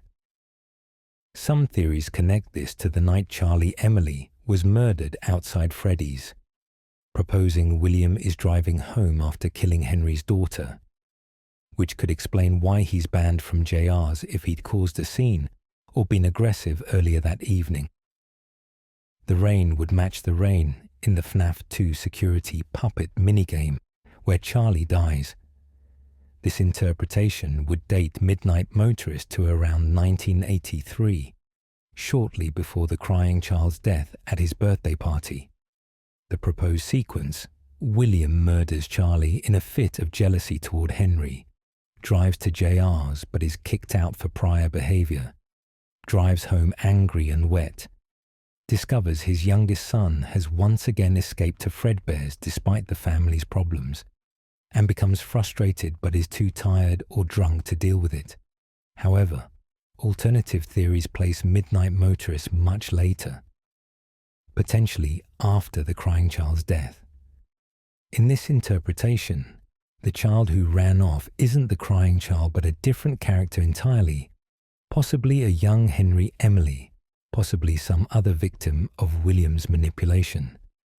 That place might not be Fredbear's but the FNAF location, where animatronics are, explaining why the child keeps going there despite presumably being told not to. The person watching TV might not be Michael, but William's wife, Mrs. Afton, who has appeared so rarely in the lore that her involvement would explain why we've never heard of her. She's the grey figure in this one minigame and nowhere else. The mound of dirt near the house has sparked wild theories. Some see it as a grave, possibly where William buried Charlie's body after murdering her, the fresh earth still visible. Others think it's just dirt from a construction project or normal yard work, meaningless scenery. The fact that it's prominently visible and positioned where players naturally look has convinced many it must mean something. But what? If it's a grave, whose? Not the crying child's, since he dies at Fredbear's, and his body would be taken to a hospital, not buried in the backyard. Unless William did something with the body afterward. The speculation gets increasingly dark. JR's itself is a mystery. Is it a bar, a restaurant, a friend's house? The "you can't be here" dialogue suggests William is banned. But why? Did he get in a fight? Was he caught doing something illegal? Is this an establishment that knows about his crimes and refuses to serve him? The fact that we see it at all implies it's important, but its role in William's story is completely undefined. Some fans have tried connecting the JR initials to characters in the franchise, suggesting it might be juniors owned by someone, but this requires inventing characters or connections with no evidence. The purple car itself is odd. William is always associated with purple in the minigames, but here he's orange. The car is purple. Did William borrow or steal the car? Is the car purple because it belongs to him, and the orange colouring for his person is an error or artistic choice? Or is the car purple because we're meant to associate it with William, even though the driver is someone else? The colour inconsistency has fueled endless debates about whether we're even correct. That orange guy is William. The text, later that night, appears before Midnight Motorist, suggesting it takes place after another event. But which event? Presumably the racer segment where the player drives on a highway. But what does that represent? Some theories say It's William driving away from Charlie's murder scene, the racing symbolizing his rush to get away from the crime. Others say it's unrelated, just a framing device for the minigame. The lack of context makes it impossible to anchor Midnight Motorist to any specific moment in the timeline. The person watching TV, whether Michael or Mrs. Afton or someone else, tells William he had a rough day. This implies knowledge of what happened to the child. But what happened? Was he bullied at school? Scared at Fredbear's? Traumatized by something William did? The vagueness could be intentional, applying to multiple possible scenarios, or it could be specific to an event we're supposed to identify, but can't without more information. The broken window and footprints suggest the child has done this before, that sneaking out to that place is a pattern. But children don't typically break windows to escape their own houses repeatedly. Glass is dangerous, and parents would notice and repair it. Does this mean the first escape broke the window, and this current absence is the same night, the child having not returned yet? That would make more sense practically, but changes the interpretation from recurring problem to current crisis. The text says, ran off again, which sounds like a pattern, but the broken window suggests a recent event. These details conflict unless we assume the child breaks a different window each time, or the family doesn't repair windows for some reason. That place, being shown with a specific building in the background during the drive sequence, might give us a visual clue to its identity. But the 8-bit graphics are too vague to definitively identify what we're looking at. It could be Fredbear's, could be Freddy's, could be some other location entirely. The building has a bright glow suggesting indoor lighting, consistent with a restaurant or entertainment venue open at night. But this doesn't narrow it down enough to be useful. Some truly wild theories have emerged to explain Midnight Motorist. One suggests the whole minigame is metaphorical rather than literal, representing William's mental state and guilt through symbolism. The orange coloring represents his humanity before he fully became the purple killer. The band bar represents normal social life he can't access anymore. The house represents his fractured family. The escaped child represents his son's soul leaving after death, or represents innocence fleeing from corruption. Under this interpretation, we're not watching actual events, but a psychological landscape, making questions about timing and identity irrelevant. It's an interesting reading, but impossible to prove or disprove. Another theory posits that we're not playing as William at all during Midnight Motorist, but as some other character, possibly a witness to William's crimes, or someone investigating him. The orange color distinguishes this player character from William. We're visiting William's house and observing his family situation from an outsider perspective. This would explain why the dialogue seems to be addressing someone at a distance rather than directly interacting with family members. But it introduces new questions about who this orange person is and why we're following them. Scott's silence on Midnight Motorist has been deafening. While he's clarified some other confusing minigames, or at least acknowledged that fans were on the right track with certain theories, he's never addressed this one directly. He hasn't confirmed it's William, hasn't verified the timeline, hasn't explained JR's or the mound or the color inconsistency, or literally anything about it. This could mean the community has already figured it out, and he sees no need to confirm what's obvious to him. Or it could mean even he's not sure what it depicts anymore, that like the box, the intended meaning has drifted away over time. Or perhaps he's saving the reveal for some future game or book, where Midnight Motorist's events will suddenly become crucial context. The most frustrating aspect is that Midnight Motorist feels important. It's prominently placed in FNAF 6, takes effort to access, and clearly shows character relationships and events that should matter to the lore. It's not a throwaway Easter egg. It's a crafted sequence with specific details and dialogue. Yet it might as well be a throwaway Easter egg for all the understanding we've extracted from it. We've had years to analyze this minigame, and we're no closer to consensus than when it first appeared.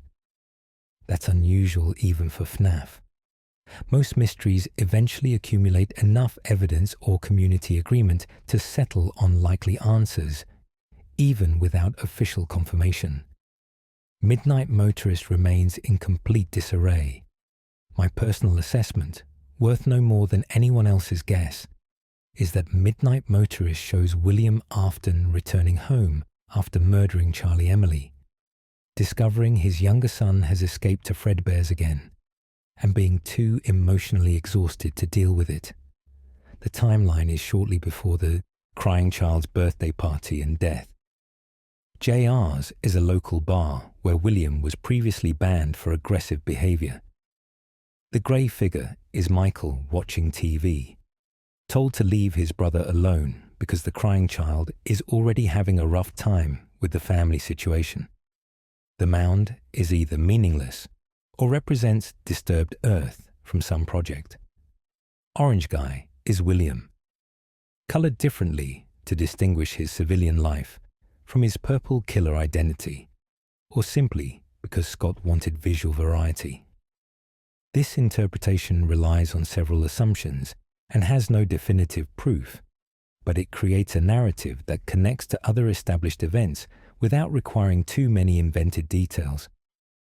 But I could be completely wrong. The orange guy could be Henry. The timeline could be different. The child could be someone other than the crying child. The mound could be crucial. JR's could be important. We don't know. Nobody knows except possibly Scott, and he's not telling. Midnight Motorist remains FNAF's most confusing minigame. A sequence of events we can observe but not explain. A mystery wrapped in 8-bit graphics that refuses to resolve into clarity no matter how many times we drive that purple car through the pixelated night. Gregory's Identity and the Patient 46. Mystery 5 Nights at Freddy's. Security Breach. Introduce Gregory, the first fully voiced child protagonist in the franchise's main game series. He's a young boy, maybe 12 or 13, hiding inside Glamrock Freddy to avoid being captured by the possessed Glamrock animatronics and the mysterious Vanny. The game presents him as a homeless child who snuck into the Pizzaplex and needs to survive until morning. Simple enough as a premise, but Gregory's origins, his purpose at the Pizzaplex, and his true identity have become one of the most debated mysteries in modern FNAF lore, especially after the Tales from the Pizzaplex book series started dropping hints that Gregory isn't who he appears to be. The first hint that something was off came from Vanessa's dialogue in Security Breach. She mentions that Gregory has no records, no family searching for him, no history in any database. For a modern child in what appears to be the 2030s or so, having zero digital footprint is extremely suspicious. Every child would have birth records, school enrollment, medical history, something. Gregory's complete absence from all systems suggests either his identity was deliberately erased or he never had one to begin with. This sparked immediate theories that Gregory might not be human at all, possibly being a robot created by Fazbear Entertainment or someone else. The robot Gregory theory gained traction when fans noticed his unusually advanced technical skills. Throughout Security Breach, Gregory performs complex repairs and upgrades on Glamrock Freddy, manipulates security systems, and navigates the Pizzaplex's infrastructure with surprising competence for a child. He also seems to have insider knowledge about the building's layout and systems, finding Faz blaster stations and knowing how to access restricted areas without obvious explanation for how he learned these things. If Gregory is an advanced AI in a synthetic body, his technical abilities and missing records would make sense. Supporting this theory, Gregory's clothes bear Fazbear Entertainment logos, suggesting they were provided by the company rather than purchased normally. His bandages might be covering mechanical joints or components rather than injuries. His emotional responses sometimes seem slightly off, not quite matching what we'd expect from a truly terrified child, as if he's programmed to simulate fear rather than genuinely experiencing it. Some endings show Gregory living with Freddy and Vanessa in what appears to be a happy family unit, which strikes some fans as odd. Would a homeless child really adjust that quickly to living with strangers, unless he was designed to integrate into human society? However, the robot theory took a hit when Tales from the Pizzaplex, GGY, revealed more about Gregory's background. This story introduces a character named Greg, who goes by the username GGY online, and the details match Gregory from Security Breach too precisely to be coincidence. GGY Gregory has two friends named Tony and Ellis, attends school, and has parents described as loving and attentive. This directly contradicts the Security Breach presentation of Gregory as a homeless orphan. But it gets weirder. GGY Gregory is revealed to be a talented hacker who has infiltrated the Pizzaplex's systems and is working with or controlled by a force identified as Dr. Rabbit, likely Glitchtrap or the Mimic manipulating the child. The GGY story establishes that Gregory existed before Security Breach with a normal human life, which would seem to disprove the robot theory. But it creates a new mystery. How did Gregory go from having a stable home life with parents and friends to being a homeless child sneaking around the Pizzaplex alone at night? Did something happen to his family? Was he kidnapped? Did Glitchtrap's control cause him to run away or abandon his normal life? And if Gregory was working with the villain before Security Breach, why is he fighting against Vanny and the corrupted animatronics in the game? What changed?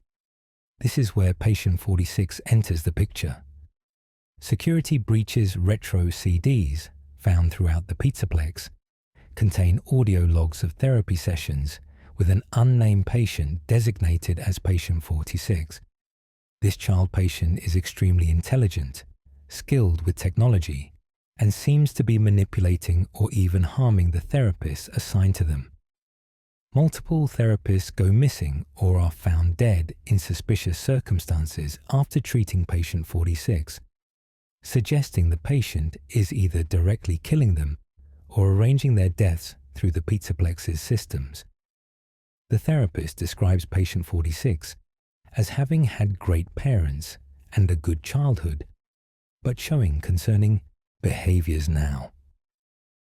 The connection between Patient 46 and Gregory emerged as a compelling theory once the details aligned. Both are described as children with exceptional technical abilities. Both have deep access to the Pizzaplex's computer systems. GGY Gregory's hacking skills match Patient 46's described capabilities perfectly. The therapy sessions mention the patient loving candy and not liking flowers, small details that could suggest personality traits, meant to help identify Patient 46 once the books provided more context. Based on these parallels, many in the community theorize that Gregory is Patient 46, which would mean Gregory was a patient at some Fazbear therapy program, was hacking the Pizzaplex's systems, and was somehow involved with therapist disappearances before the events of Security Breach. But this raises the uncomfortable question of whether Gregory is a villain. If he killed or helped kill 4 therapists, If he was working with Glitchtrap to corrupt the Pizzaplex's animatronics and systems, if he's patient 46, then he's not an innocent victim who happened to be in the wrong place. He's a conspirator who became trapped in his own scheme. Some theories suggest Gregory was being controlled by Glitchtrap through Vanessa, who is simultaneously being controlled as Vanny, making him a puppet rather than a willing participant. But the therapy logs describe patient 46 as manipulative and clever, not obviously controlled. There's an implication of agency there that makes Gregory's actions more sinister if he was fully aware of what he was doing. The security breach in Security Breach, the security breach that gives the game its title, could potentially have been caused by Gregory himself as patient 46, hacking the systems before the game starts. This theory would explain why Freddy glitches and reboots on stage, why Vanessa is so insistent on catching Gregory, why the animatronics are corrupted and aggressive. Under this interpretation, Gregory didn't just happen to be there when everything went wrong. He may have made everything go wrong, intentionally or under Glitchtrap's control, and then got caught in the chaos when the corruption became self-sustaining or turned against him. Another mystery is when the GGY story takes place relative to Security Breach.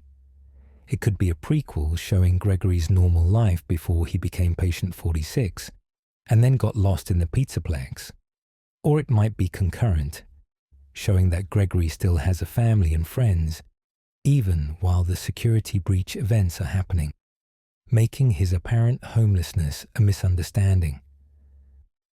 The book's ending, where GGY Gregory's personality shifts abruptly, and he seems to threaten his friend Tony, suggests something happens to Gregory that changes him from a normal kid into something else. Perhaps Glitchtrap's control kicks in at that moment, overwriting Gregory's original personality with a corrupted version.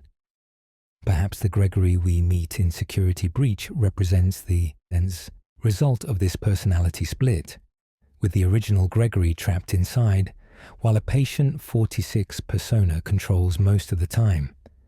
These remain interpretations rather than confirmed facts.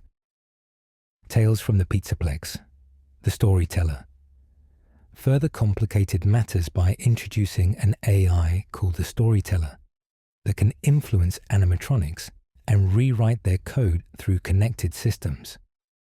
Some theories propose that the storyteller or mimic was manipulating Gregory as patient 46, making him hack the Pizzaplex on behalf of the AI without fully understanding what he was doing. This would make Gregory both guilty of the hacking and system corruption, and innocent of intending to cause harm. A moral grey area that fits FNAF's themes of children being manipulated by forces beyond their control. The question of whether Gregory is human or robot hasn't been fully settled despite GGY establishing his human origins. Some fans propose that the original human Gregory was replaced with a robot duplicate at some point, either by Glitchtrap, the mimic, or Fazbear Entertainment. The robot would have Gregory's memories and personality, but be easier to control or manipulate, explaining his missing records. The robot wasn't born, just built, and his advanced capabilities, literally designed for infiltration and hacking. The human Gregory might be dead, imprisoned, or existing somewhere separately, while his robot duplicate runs around the Pizzaplex. This brings us to another unsettling theory. Gregory might be a crying child replacement. William Afton's obsession with bringing his son back could have led him to create technology for building synthetic children who can host human consciousnesses or AI approximations of dead children. Gregory could be a prototype or later version of this technology, created to replace or resurrect the crying child, programmed with false memories of having a family to make him seem more human. If Glitchtrap is William's digital remains, Having a synthetic child who can be controlled would fit Afton's established patterns of experimenting on children for his immortality pursuits. This theory is far-fetched, but addresses several mysteries at once: why Gregory exists, why he has no records, why he's connected to Glitchtrap, and why he's so important to the plot. The Ruin DLC added new layers without providing clear answers. Cassie, Gregory's friend from school, according to dialogue, receives a message in Gregory's voice asking her to come to the ruined Pizzaplex to save him. She navigates the collapsed building trying to reach him, only to discover in one ending that it might not be Gregory she's been following, but the mimic imitating his voice to lure her into a trap. This creates uncertainty about whether Gregory was ever at the Pizzaplex during Ruin, or if everything was the mimic's deception. But then another voice, seemingly the real Gregory, tells Cassie he has to cut the elevator cable to prevent the mimic from escaping, suggesting Gregory is involved, but not in the way Cassie expected. The Ruin DLC's ambiguity about Gregory's location and intentions means we can't even be certain what Gregory knows or when he knows it. If he was the one who cut the elevator cable as implied, that makes him directly responsible for potentially killing Cassie, his friend who came to save him. Was this a hard choice to contain the mimic? A necessary evil? Was it cruelty? Was it even really Gregory making the decision? Or was it Patient 46? Gregory's manipulative side taking control. Each ending of Ruin presents different possibilities about Gregory's role, and until the next game clarifies which ending is canon, we're left speculating. The comics included with Security Breach merchandise show Gregory living with Glamrock Freddy and Vanessa after the game's true ending, going to therapy, and trying to adjust to normal life. These seem to confirm he survives Security Breach and finds a stable situation. But how do these comics reconcile with him apparently abandoning Cassie in Ruin? Did time pass between Security Breach and Ruin, during which Gregory moved on with his new family? Did the mimic situation happen before or after Gregory started living with Vanessa and Freddy? The timeline continuity between Security Breach, the comics, and Ruin is unclear, making it hard to track Gregory's character arc.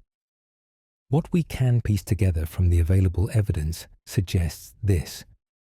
Gregory appears to be a child, likely human originally based on the GGY story, though theories about replacement or alteration persist.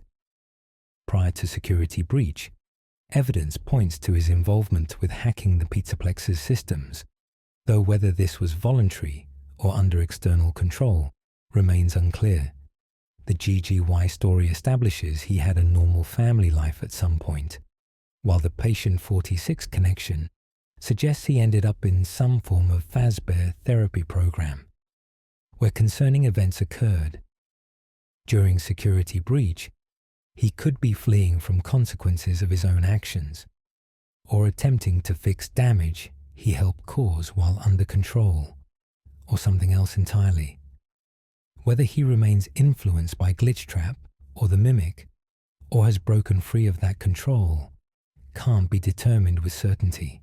His ultimate goals and allegiances remain ambiguous, complicated by the possibility that multiple aspects exist: the original human child, potentially a robot duplicate, Patient 46's corrupted personality, and his true self trying to break through.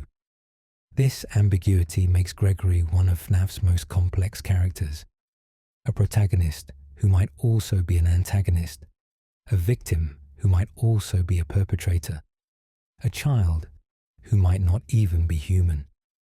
Scott and Steel Wool seem to be deliberately keeping Gregory's nature uncertain, adding clues that support multiple interpretations without confirming any single version as definitive truth. whether future installments will clarify who and what Gregory really is, or whether he'll remain forever ambiguous, exists in the same uncertain space as most FNAF mysteries. Probably eventually, maybe never. Time will tell, but also time might not tell. We're just going to have to wait and see, if see means anything at all. The Mimic, Burntrap, and Glitchtrap, a digital mess. One of the most confusing aspects of modern FNAF lore is understanding the relationship between three entities: Glitchtrap, Burntrap, and the Mimic. These characters seem to be connected, possibly the same entity in different forms, but the exact nature of that connection remains maddeningly unclear. Compounding the problem, some information comes from the Tales from the Pizzaplex books, which exist in uncertain canon status. Some comes from Security Breach and its ruined DLC, which have technical issues and potentially cut content affecting lore. And some comes from Help Wanted, which set up threads that later games may or may not have followed through on properly. Let's try to untangle this digital mess. Glitchtrap first appeared in FNAF VR. Help Wanted as a digital entity, a malicious AI program that manifested inside the virtual reality training game Fazbear Entertainment commissioned. The in-game lore established that Fazbear Entertainment hired a small indie studio to create VR experiences based on the FNAF games themselves, treating past horrors as products to monetize. To make the VR realistic, they scanned circuit boards from old animatronics, inadvertently digitizing something that should have stayed dead. Glitchtrap appeared as a yellow rabbit character, clearly evoking Spring Bonnie, and began manipulating the developers who tested the game. One tester, Jeremy, committed self-harm with a paper slicer, leaving behind references to seeing him through windows. Another tester, Vanessa, became corrupted into the Vanny persona, Glitchtrap's reluctant follower. The interpretation at the time was straightforward. Glitchtrap is William Afton's consciousness, or remnant trapped in computer code. When Fazbear Entertainment scanned those circuit boards from old animatronics, they accidentally scanned whatever remained of Afton after his death in the pizzeria simulator fire, creating a digital version of his evil that could spread like a virus. Glitchtrap's appearance as a rabbit matched Spring Bonnie, the suit Afton wore to murder children. His manipulative behavior matched Afton's established patterns. His goal of escaping the game to influence the real world through Vanny matched Afton's recurring theme of always coming back, refusing to stay dead. It made sense as a continuation of Afton's story into the digital age. Then Security Breach released in 2021, with Burntrap, an extremely decayed animatronic in the ruins beneath the Pizzaplex, seemingly William Afton yet again. Burntrap appears in the Afton ending, trapped in a charging station while the Blob, a mass of animatronic parts containing remnant, lurks nearby. Burntrap's design resembles Scraptrap from Pizzeria Simulator, implying continuity, but he's even more damaged, with exposed bone and charred metal. The game seems to present him as the physical form William Afton took after surviving the Pizzeria Simulator fire, hiding underground while Glitchtrap operated digitally above. When Gregory activates the complex's furnace in this ending, Burntrap burns again, possibly finally dying, though the ending's ambiguity leaves his fate uncertain. But here's where it gets confused. The ruined DLC seems to completely ignore Burntrap. The Mimic, an animatronic endoskeleton with learning AI capabilities, is revealed as the primary antagonist, trapped in the same underground area where Burntrap appeared. The Mimic has been mimicking voices, including Gregory's, to lure victims into the ruins. When Cassie finds the concrete prison holding this entity, there's no mention of Burntrap, no sign he was ever there, just the mimic waiting to be freed. This has led many fans to conclude that Burntrap was either a mistake, cut content that shouldn't be considered canon, or a misidentification where what we saw as Burntrap was actually the mimic in disguise all along. Tales from the Pizzaplex, specifically the Mimic story, provided backstory for this entity. Edwin Murray, who ran Murray's Costume Manor, lost his wife Fiona in a fire at Fredbear's family diner. Left alone to raise his son David, Edwin created the mimic endoskeleton to help around the house and serve as a companion. The mimic learned by observing and imitating, developing human-like behavior by copying Edwin and David. But after David was killed in an accident at the factory, Edwin broke down and attacked the mimic in his grief, imprinting violence into its learning algorithms. The mimic began copying dangerous behaviors, eventually killing workers at the factory when Fazbear Entertainment tried to retrieve it. Edwin trapped the mimic in a concrete bunker beneath a mock Freddy Fazbear's pizza location within his factory, where it remained for decades until security breach, when it somehow got loose or was released. According to this backstory, the mimic is not William Afton. It's an AI-driven animatronic that learned murderous behavior through mimicry, not a conscious entity or soul. It copies human behavior, voices, and patterns without understanding meaning or morality. So how does this relate to Glitchtrap, who initially appeared to be Afton's digital consciousness? One prevailing theory suggests that Glitchtrap was always the mimic's code, not Afton's soul. When Fazbear Entertainment scanned old circuit boards, they may have scanned components that contained the mimic's programming, perhaps from when Fazbear acquired parts of Murray's factory. The scanned mimic code, designed to imitate human behavior and learn patterns, could have begun mimicking Afton's behavior based on data it accessed from Afton's crimes and actions recorded in Fazbear systems. This theory suggests Glitchtrap only appears to be William Afton because the mimic learned to act like Afton. It's not Afton's consciousness trapped in the code.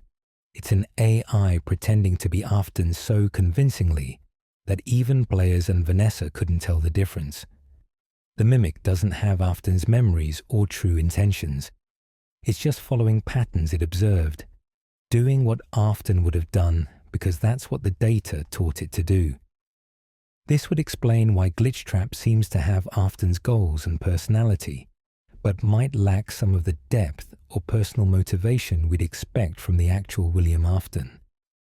If this interpretation is correct, Burntrap becomes problematic.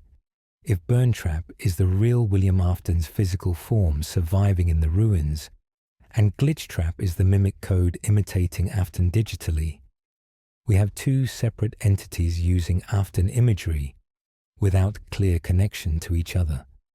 Alternatively, Burntrap might not be Afton at all, but rather the mimic in a costume that looks like Afton, physically mimicking Spring Bonnie, Char Scraptrap's appearance, while Glitchtrap mimics Afton digitally. The Ruin DLC showing the mimic in the same location where Burntrap appeared would support this interpretation. They were the same entity all along, the mimic using illusion discs or costumes to appear as Burntrap while actually being the endoskeleton underneath. But this creates narrative problems. Security Breach seems to treat Burntrap as important, the final boss of the true ending, the culmination of Afton's story. Reducing him to actually it was just the mimic pretending undermines that entire ending's dramatic weight. It would be like revealing that the villain of a story was actually an unrelated character wearing the villain's costume, making everything feel hollow and unearned. Some fans speculate that Security Breach's troubled development led to story changes mid-production, that Burntrap was originally meant to be the real Afton, but got replaced narratively by the Mimic when Steel Wool decided to take the story in a different direction. This would explain the disconnection between Security Breach's endings and Ruin's revelations. The Help Wanted 2 DLC confused things further by showing Glitchtrap's return, or at least remnants of Glitchtrap code still affecting systems, suggesting the entity wasn't fully destroyed when Vanessa broke free in Princess Quest.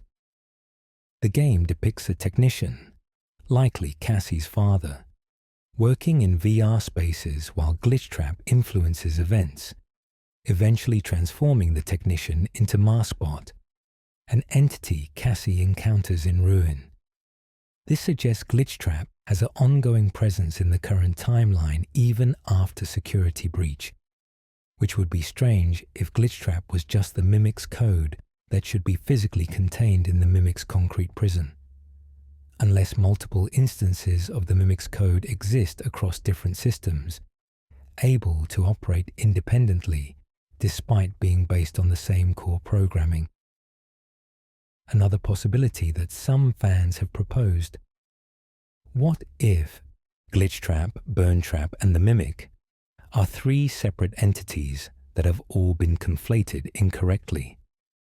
Glitchtrap could be Afton's consciousness trapped in VR code as originally implied.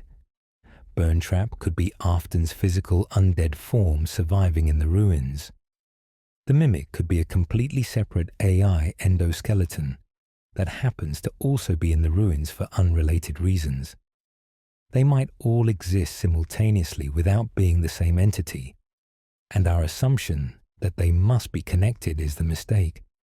This seems overly complicated and would require explaining why two Afton forms and one Mimic just happen to be in the same underground location, but it's technically possible.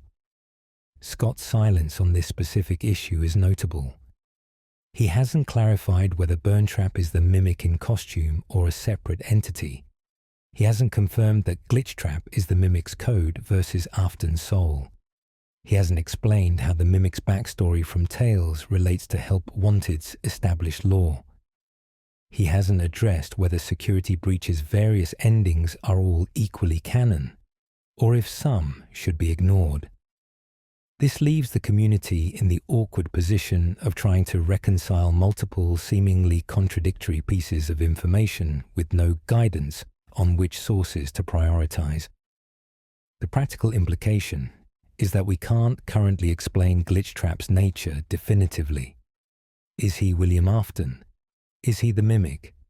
Is he both somehow? Is he neither? Something we haven't properly identified yet. Each interpretation has supporting evidence and contradicting elements. Glitchtrap, as Afton makes Help Wanted make sense, but struggles with the Mimic revelations. Glitchtrap as Mimic makes Ruin make sense, but recontexts Help Wanted uncomfortably. Glitchtrap as separate from both requires inventing new explanations for his existence and goals.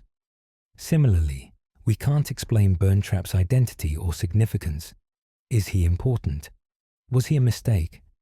Is he Afton, the Mimic, or something else? The Ruin DLC's seeming erasure of him from the narrative suggests we're meant to forget Burntrap happened, or reinterpret him as the Mimic retroactively. But that feels unsatisfying given how deliberately Security Breach built toward his reveal. It's as if the game said, here's the big confrontation with the main villain. And then the next game said, actually never mind, that character doesn't matter, here's the real villain, without properly bridging the two. The Mimic's nature is somewhat clearer thanks to Tales, but still has ambiguities. Is its mimicry purely technical, copying voices and behaviors without understanding? Or does it have actual intelligence and learning that makes it dangerous beyond mere imitation? Can it truly think and plan? Or is it following program patterns so complex they appear intelligent? The book depicts it as extremely dangerous, but possibly not conscious in the way humans, or even AI like Glitchtrap might be. It's more like a mirror that reflects whatever it's ever exposed to, which happened to include violence and murder, turning it into a killing machine through learned behavior rather than genuine evil intent. What seems clear is that modern FNAF has moved away from William Afton as the primary antagonist, at least in physical form. Whether Glitchtrap represents Afton's persistence in digital space or is the mimic wearing Afton's identity, the franchise seems to be transitioning to AI and technology as the threat, rather than a single human murderer who won't stay dead. The mimic as antagonist represents a more science fiction direction, exploring dangers of AI learning from humanity's worst behaviors versus the supernatural horror of possessed animatronics and undead killers that defined earlier games. But the transition has been messy, leaving fans uncertain about what happened to Afton's story. Whether it concluded in Pizzeria Simulator's fire, or Ultimate Custom Night's purgatory, or Security Breach's basement, or somewhere else entirely. Did Afton achieve some form of immortality through Glitchtrap? Or did he fail and get replaced by an AI that merely mimics him? Is his consciousness still out there in computer systems? Or is everything we're seeing just a program pretending to be him so well we can't tell the difference? These questions matter because FNAF built its lore around William Afton's crimes and their consequences. If he's truly gone, replaced by the mimic as the ongoing threat, that's a significant shift in the story's focus and themes. If he's still present in some form through Glitchtrap, merged with or controlling the mimic somehow, that maintains continuity with earlier games, but requires explaining how that fusion works. And if Burntrap was real Afton who died off screen, while the mimic coincidentally also lurks in the same location, that's a narratively weak way to end the franchise's main villain's arc. We need clarification that hasn't come, until Steel Wool or Scott explicitly addresses whether Glitchtrap, mimic, whether Burntrap, mimic, whether Burntrap, Afton, whether any of these identities are true or if they're all separate confused into sameness by unclear presentation. We're stuck with a digital mess of theories and interpretations. It's possible that this ambiguity is temporary, that the next game will make everything clear. It's also possible that, like many FNAF mysteries, this will never receive complete explanation, left for fans to argue about, while the franchise moves forward with new characters and plots that don't require resolving the Glitchtrap Burntrap mimic confusion. In the meantime, the safest neutral description is, Glitchtrap is a digital entity that acts like William Afton, possibly because it is Afton, or possibly because it's the mimic's code imitating him. Burntrap is a physical entity that looks like Afton, possibly because it is Afton, or possibly because it's the mimic in costume. The mimic is an AI endoskeleton with dangerous learned behaviors. How these three relate, or whether they're aspects of the same thing, cannot be stated definitively without making assumptions that some evidence contradicts. And that unsatisfying non-answer is the most honest assessment currently possible. The unsolved Mrs. Afton mystery. Among FNAF's mysteries, Mrs. Afton stands out for an unusual reason. She's barely present in the lore at all. While her husband, William, and children Michael, Elizabeth, and the crying child receive extensive attention across games and books, she's referenced so rarely that fans debate whether she exists in the game continuity at all. This absence is particularly strange given how central the Afton family is to FNAF's plot. Where is Mrs. Afton? What happened to her? Why does the franchise seem determined to pretend she doesn't exist? The most straightforward theory is that Mrs. Afton died before the main events of FNAF. possibly in the same fire that killed Fiona Murray at Fredbear's family diner. If she was present at that incident, whether as a victim or witness, it could explain William's subsequent actions and mental state. Losing his wife might have been the catalyst that pushed him toward murder and obsession with artificial life, seeking to bring her back through remnant and animatronics.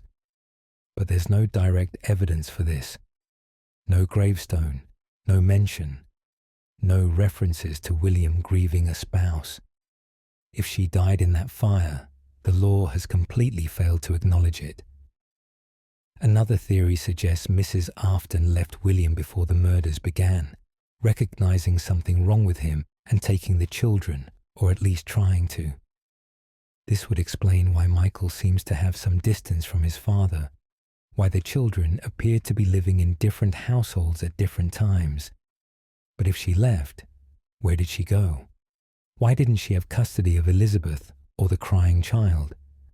Why wouldn't she appear during investigations into missing children, especially when those children included her own daughter? A separated parent would presumably be heavily involved in that situation. The darkest theory, and perhaps most likely given William's character, is that he killed her. Mrs. Afton could have been his first victim, either in a fit of rage or as an early experiment with his technology and obsession with remnant. If he killed her before developing the methods he'd later use on children, her death might have gone undetected, classified as an accident or disappearance. This would establish William as dangerous from early in the timeline and give him experience with murder and covering up crimes before the missing children incident. But again, there's no evidence, no hints, no references, nothing in the games or books that clearly points to William murdering his wife.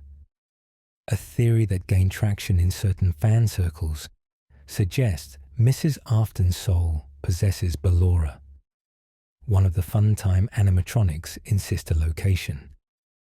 This theory draws on several pieces of evidence.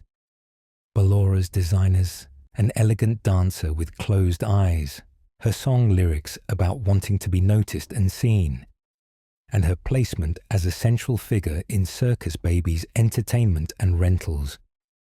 The interpretation goes that William built Ballora as a recreation of his wife, either to remember her after death or to house her soul after he killed her. Ballora's blindness could represent Mrs. Afton turning a blind eye to William's crimes, or William blinding her to his actions, or simply being unaware of what he was becoming. Her song, "Why do you hide inside your walls when there is music in my halls?" could be her spirit calling to William or her children, trying to reach them. The Ballora theory is poetic and satisfying thematically, but lacks hard proof. Nothing in sister location explicitly states or even implies that Ballora is possessed by Mrs. Afton. The song could just be atmospheric music. The design could just be Scott creating a ballerina animatronic for variety. The placement could be coincidental. Unlike other possessed animatronics whose identities get confirmed through minigames or dialogue or gravestone names, Ballora receives no such verification. The theory exists purely through interpretation and pattern matching, which in FNAF often leads to correct conclusions, but sometimes just leads to seeing connections that aren't there. The novels might provide clues, but they muddy the waters as much as clarify anything. In the Silver Eyes trilogy, William Afton's wife isn't named, but is mentioned as having left him, though details are sparse. In the Fazbear Fright stories, there's no consistent Mrs. Afton equivalent.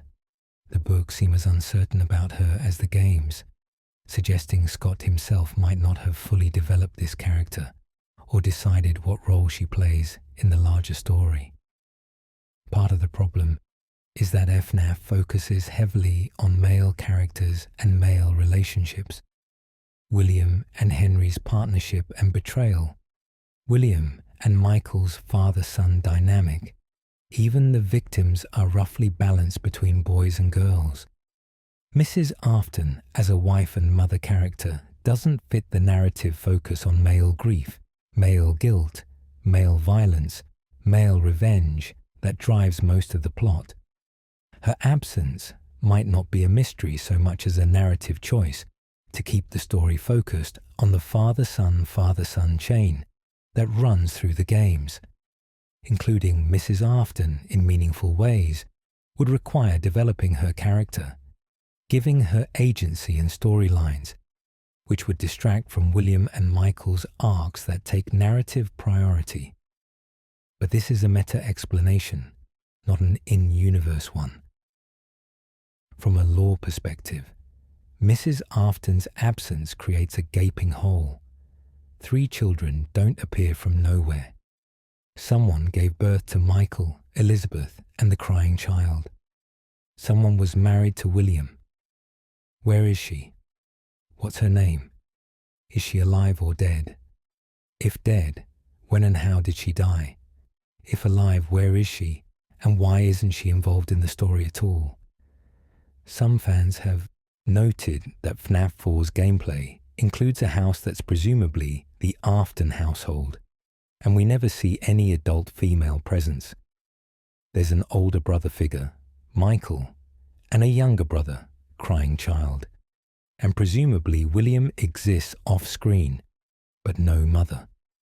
The house has a distinctly absent feel, as if it's missing someone who should be there. This absence is highlighted by the locked bedroom that the crying child can't access, the room with the girl's toys presumably belonging to Elizabeth. Is one of the rooms Mrs. Afton's? Did she occupy that locked space, either literally before death or disappearance, or metaphorically as a presence erased from the family? The Midnight Motorist minigame from FNAF 6, if we accept it showing the Afton household, includes a figure watching television who tells William to leave the crying child alone. Most fans assume this is Michael, but could it be Mrs. Afton? The grey colouring could represent her as distinct from William's orange and the crying child's usual sprite. She's watching TV, disconnected from the family drama, aware of her husband's neglect or abuse of their younger son, but not actively intervening beyond a comment. This reading makes her present but passive, possibly trapped in a bad marriage with someone she fears or no longer loves, unable or unwilling to protect her children fully. But this requires assuming the grey figure is female, which the pixel art doesn't clearly indicate. Mrs. Afton's name is another mystery. We know Elizabeth Afton, Michael Afton, and William Afton's names clearly.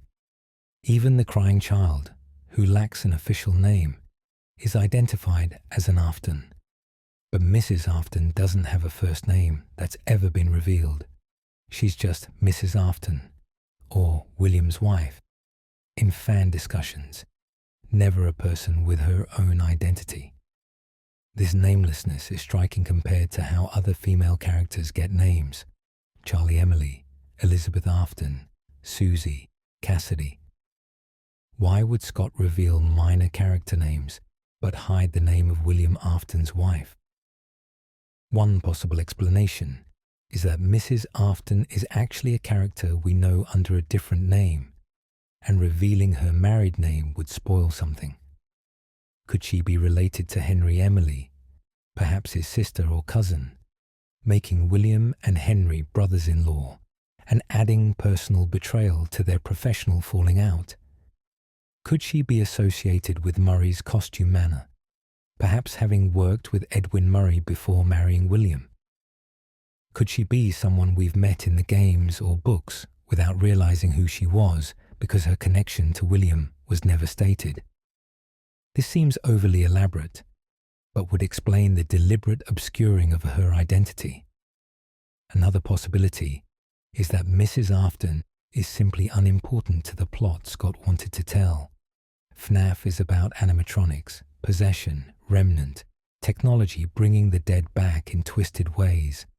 Mrs. Afton, if she died normally and stayed dead without becoming a ghost or possessing anything, wouldn't serve the horror narrative. Her absence is her entire role.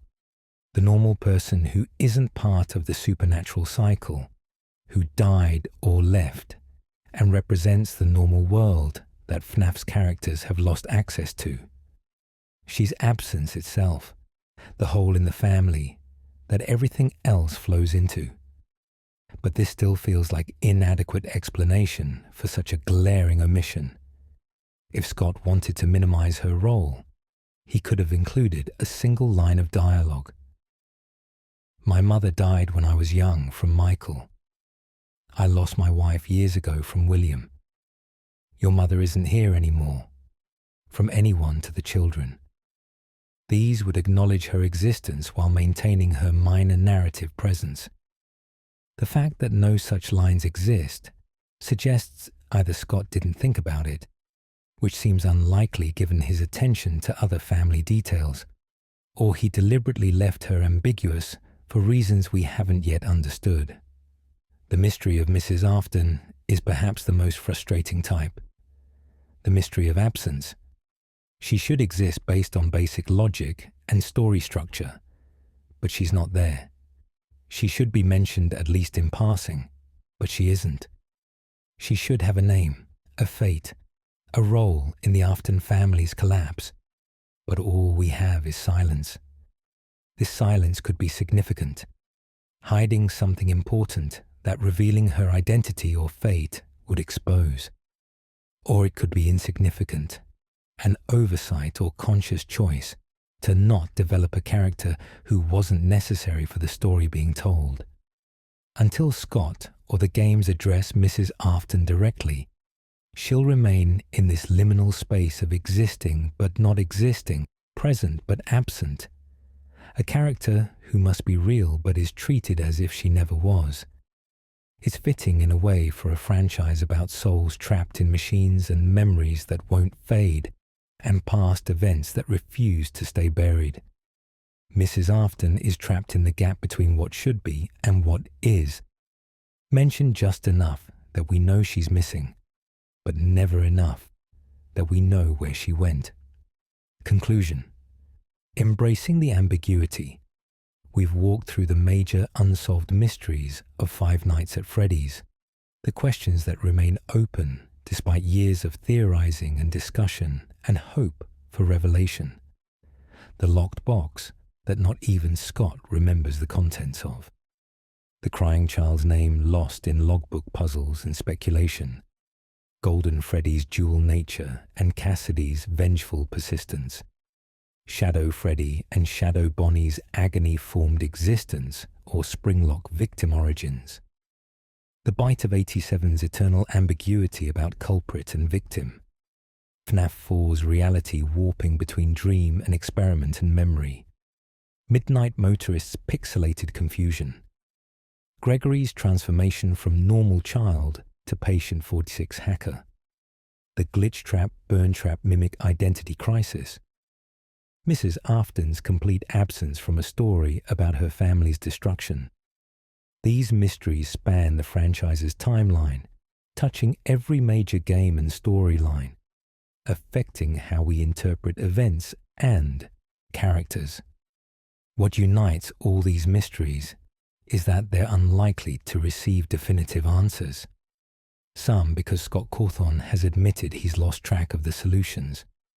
Some because the information needed to solve them got lost in development changes or cut content. Some because they were created as atmospheric elements never meant to have concrete explanations. Some because solving them would require resolving contradictions between games, books, and creator statements in ways that satisfy everyone, which is essentially impossible. The franchise has grown so large and complex over 10 years that tying every thread together cleanly would require retconning huge sections of established lore or declaring certain games and books non-canon, which would anger fans of those particular entries. There's something liberating about accepting that these mysteries might never be solved. FNAF's ambiguity is part of its identity. What makes it different from franchises that explain everything thoroughly? The unanswered questions keep discussions alive years after each game's release. They give fans ownership over the story, allowing multiple interpretations to coexist. Theory crafting wouldn't be as fun if there was always a clear, correct answer. The debates and arguments and back and forth among theorists creates a community experience that pure canon clarity would eliminate. When Scott solves a mystery definitively, that's the end of theorizing about it. When he leaves it ambiguous, the community can explore it forever. Some mysteries may still be solved in future installments. The next FNAF game could finally clarify Gregory's true nature, or reveal what happened to Mrs. Afton, or show us the bite of 87, or explain what the shadow animatronics really are. Scott has surprised us before with answers to questions we'd given up on. The security puppet's identity as Charlie wasn't revealed until FNAF 6, years after FNAF 2 introduced the character. The mimic's backstory took until Tales from the Pizzaplex to explain properly. Patient 46's identity as Gregory required cross-referencing multiple book stories. Scott likes playing the long game, planting seeds that don't grow into answers for years. Just because a mystery seems unsolvable now doesn't mean we won't look back in 2027 or 2030 and realize Scott was carefully leading us to the solution all along. But some mysteries are almost certainly permanent. The box will likely never open because Scott has stated he's lost what was supposed to be inside. Even if he decided to open it in a future game, whatever he revealed would be a new decision, rather than the original intent, making it less satisfying as a mystery payoff. The crying child's name might never be officially confirmed, because Scott possibly never assigned him one, and confirming Evan or any other name now would just be picking from fan theories rather than revealing a carefully guarded secret. Mrs. Afton might remain absent because her presence was never part of the story Scott wanted to tell, and forcing her into the narrative retroactively would feel awkward and contrived. Learning to live with these unsolved mysteries is part of being a FNAF fan. We have to be comfortable with incompleteness, with stories that have gaps and characters who remain enigmatic, and timeline events that don't line up perfectly. The alternative is to walk away from FNAF entirely out of frustration, which would mean missing new games and developments that might provide partial answers or introduce fascinating new mysteries. The franchise isn't slowing down. Security breaches success, and the movie's box office numbers ensure more FNAF content for years to come. Engaging with that content means accepting ambiguity as a fundamental feature rather than a temporary bug to be patched later. There's also value in recognizing which mysteries actually matter to the plot versus which are just curiosity. Knowing the crying child's name would be satisfying, but doesn't change the story's emotional beats or thematic meaning. He's still the child traumatized by his family and killed by negligence, no matter what his name is. Knowing which animatronic caused the bite of 87 wouldn't alter the missing children's story or William Afton's crimes. It's trivia, fascinating trivia, but ultimately unimportant to the franchise's core narratives. Some mysteries we obsess over are dead ends that lead nowhere even if solved. Others, like Gregory's true nature or the mimic's connection to Glitchtrap, directly impact how we interpret ongoing plot lines and future games. Prioritizing which mysteries we desperately want solved versus which we can live without might help manage expectations and reduce frustration when clarifications never arrive. The meta-narrative of FNAF Mysteries is itself interesting. A story about a creator who built a mystery box franchise and then lost track of what was in some of the boxes. Scott's admission about the FNAF 4 box is funny and humanizing and slightly tragic. He created something that became bigger than he initially planned, and in the process of growing and changing and adapting to fan feedback and creative evolution, some original intentions got lost. That happens to long-running creative projects. Authors forget character details from book 1 by the time they're writing book 7. TV shows lose track of plot threads introduced in early seasons.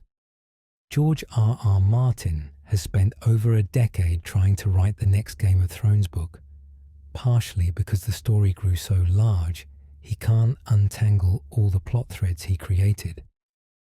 Scott is experiencing the same thing, but in a more condensed time frame, because he released 10 major games, plus numerous spin-offs and book series in a decade. Mysteries getting lost in that shuffle isn't a failure. It's an unavoidable consequence of prolific storytelling. So where does this leave us? With a franchise full of questions, some answerable and some not, some important and some trivial, some carefully planned and some accidentally created through unclear presentation. We can keep theorizing, keep discussing, keep hoping for answers while accepting they might not come. We can enjoy new FNAF content for what it provides without demanding it resolve every lingering mystery. We can appreciate ambiguity as a storytelling choice rather than always treating it as a problem to be fixed. We can recognize that sometimes the mystery is better than any answer could be, that imagination fills gaps more satisfyingly than explicit explanations might. Five Nights at Freddy's will keep evolving. New games, new books, new movies, new merchandise. Each addition to the franchise is an opportunity for mysteries to be solved or deepened or replaced with new questions entirely. The community will keep analyzing, keep debating, keep creating theories that range from brilliantly insightful to absolutely wild. Scott will keep creating, sometimes with clear plans and sometimes improvising, sometimes answering our questions and sometimes creating new ones. The cycle continues, the mysteries persist. The shadows in the corners never fully resolve into clear shapes. And maybe that's how it should be. Maybe in a franchise about things that refuse to stay buried, about past events that haunt the present, about animatronics that should be machines but contain ghosts. The mysteries themselves are immortal, refusing to die even when their creator can't remember giving them life. Thank you for joining me on this journey through FNAF's unsolved mysteries.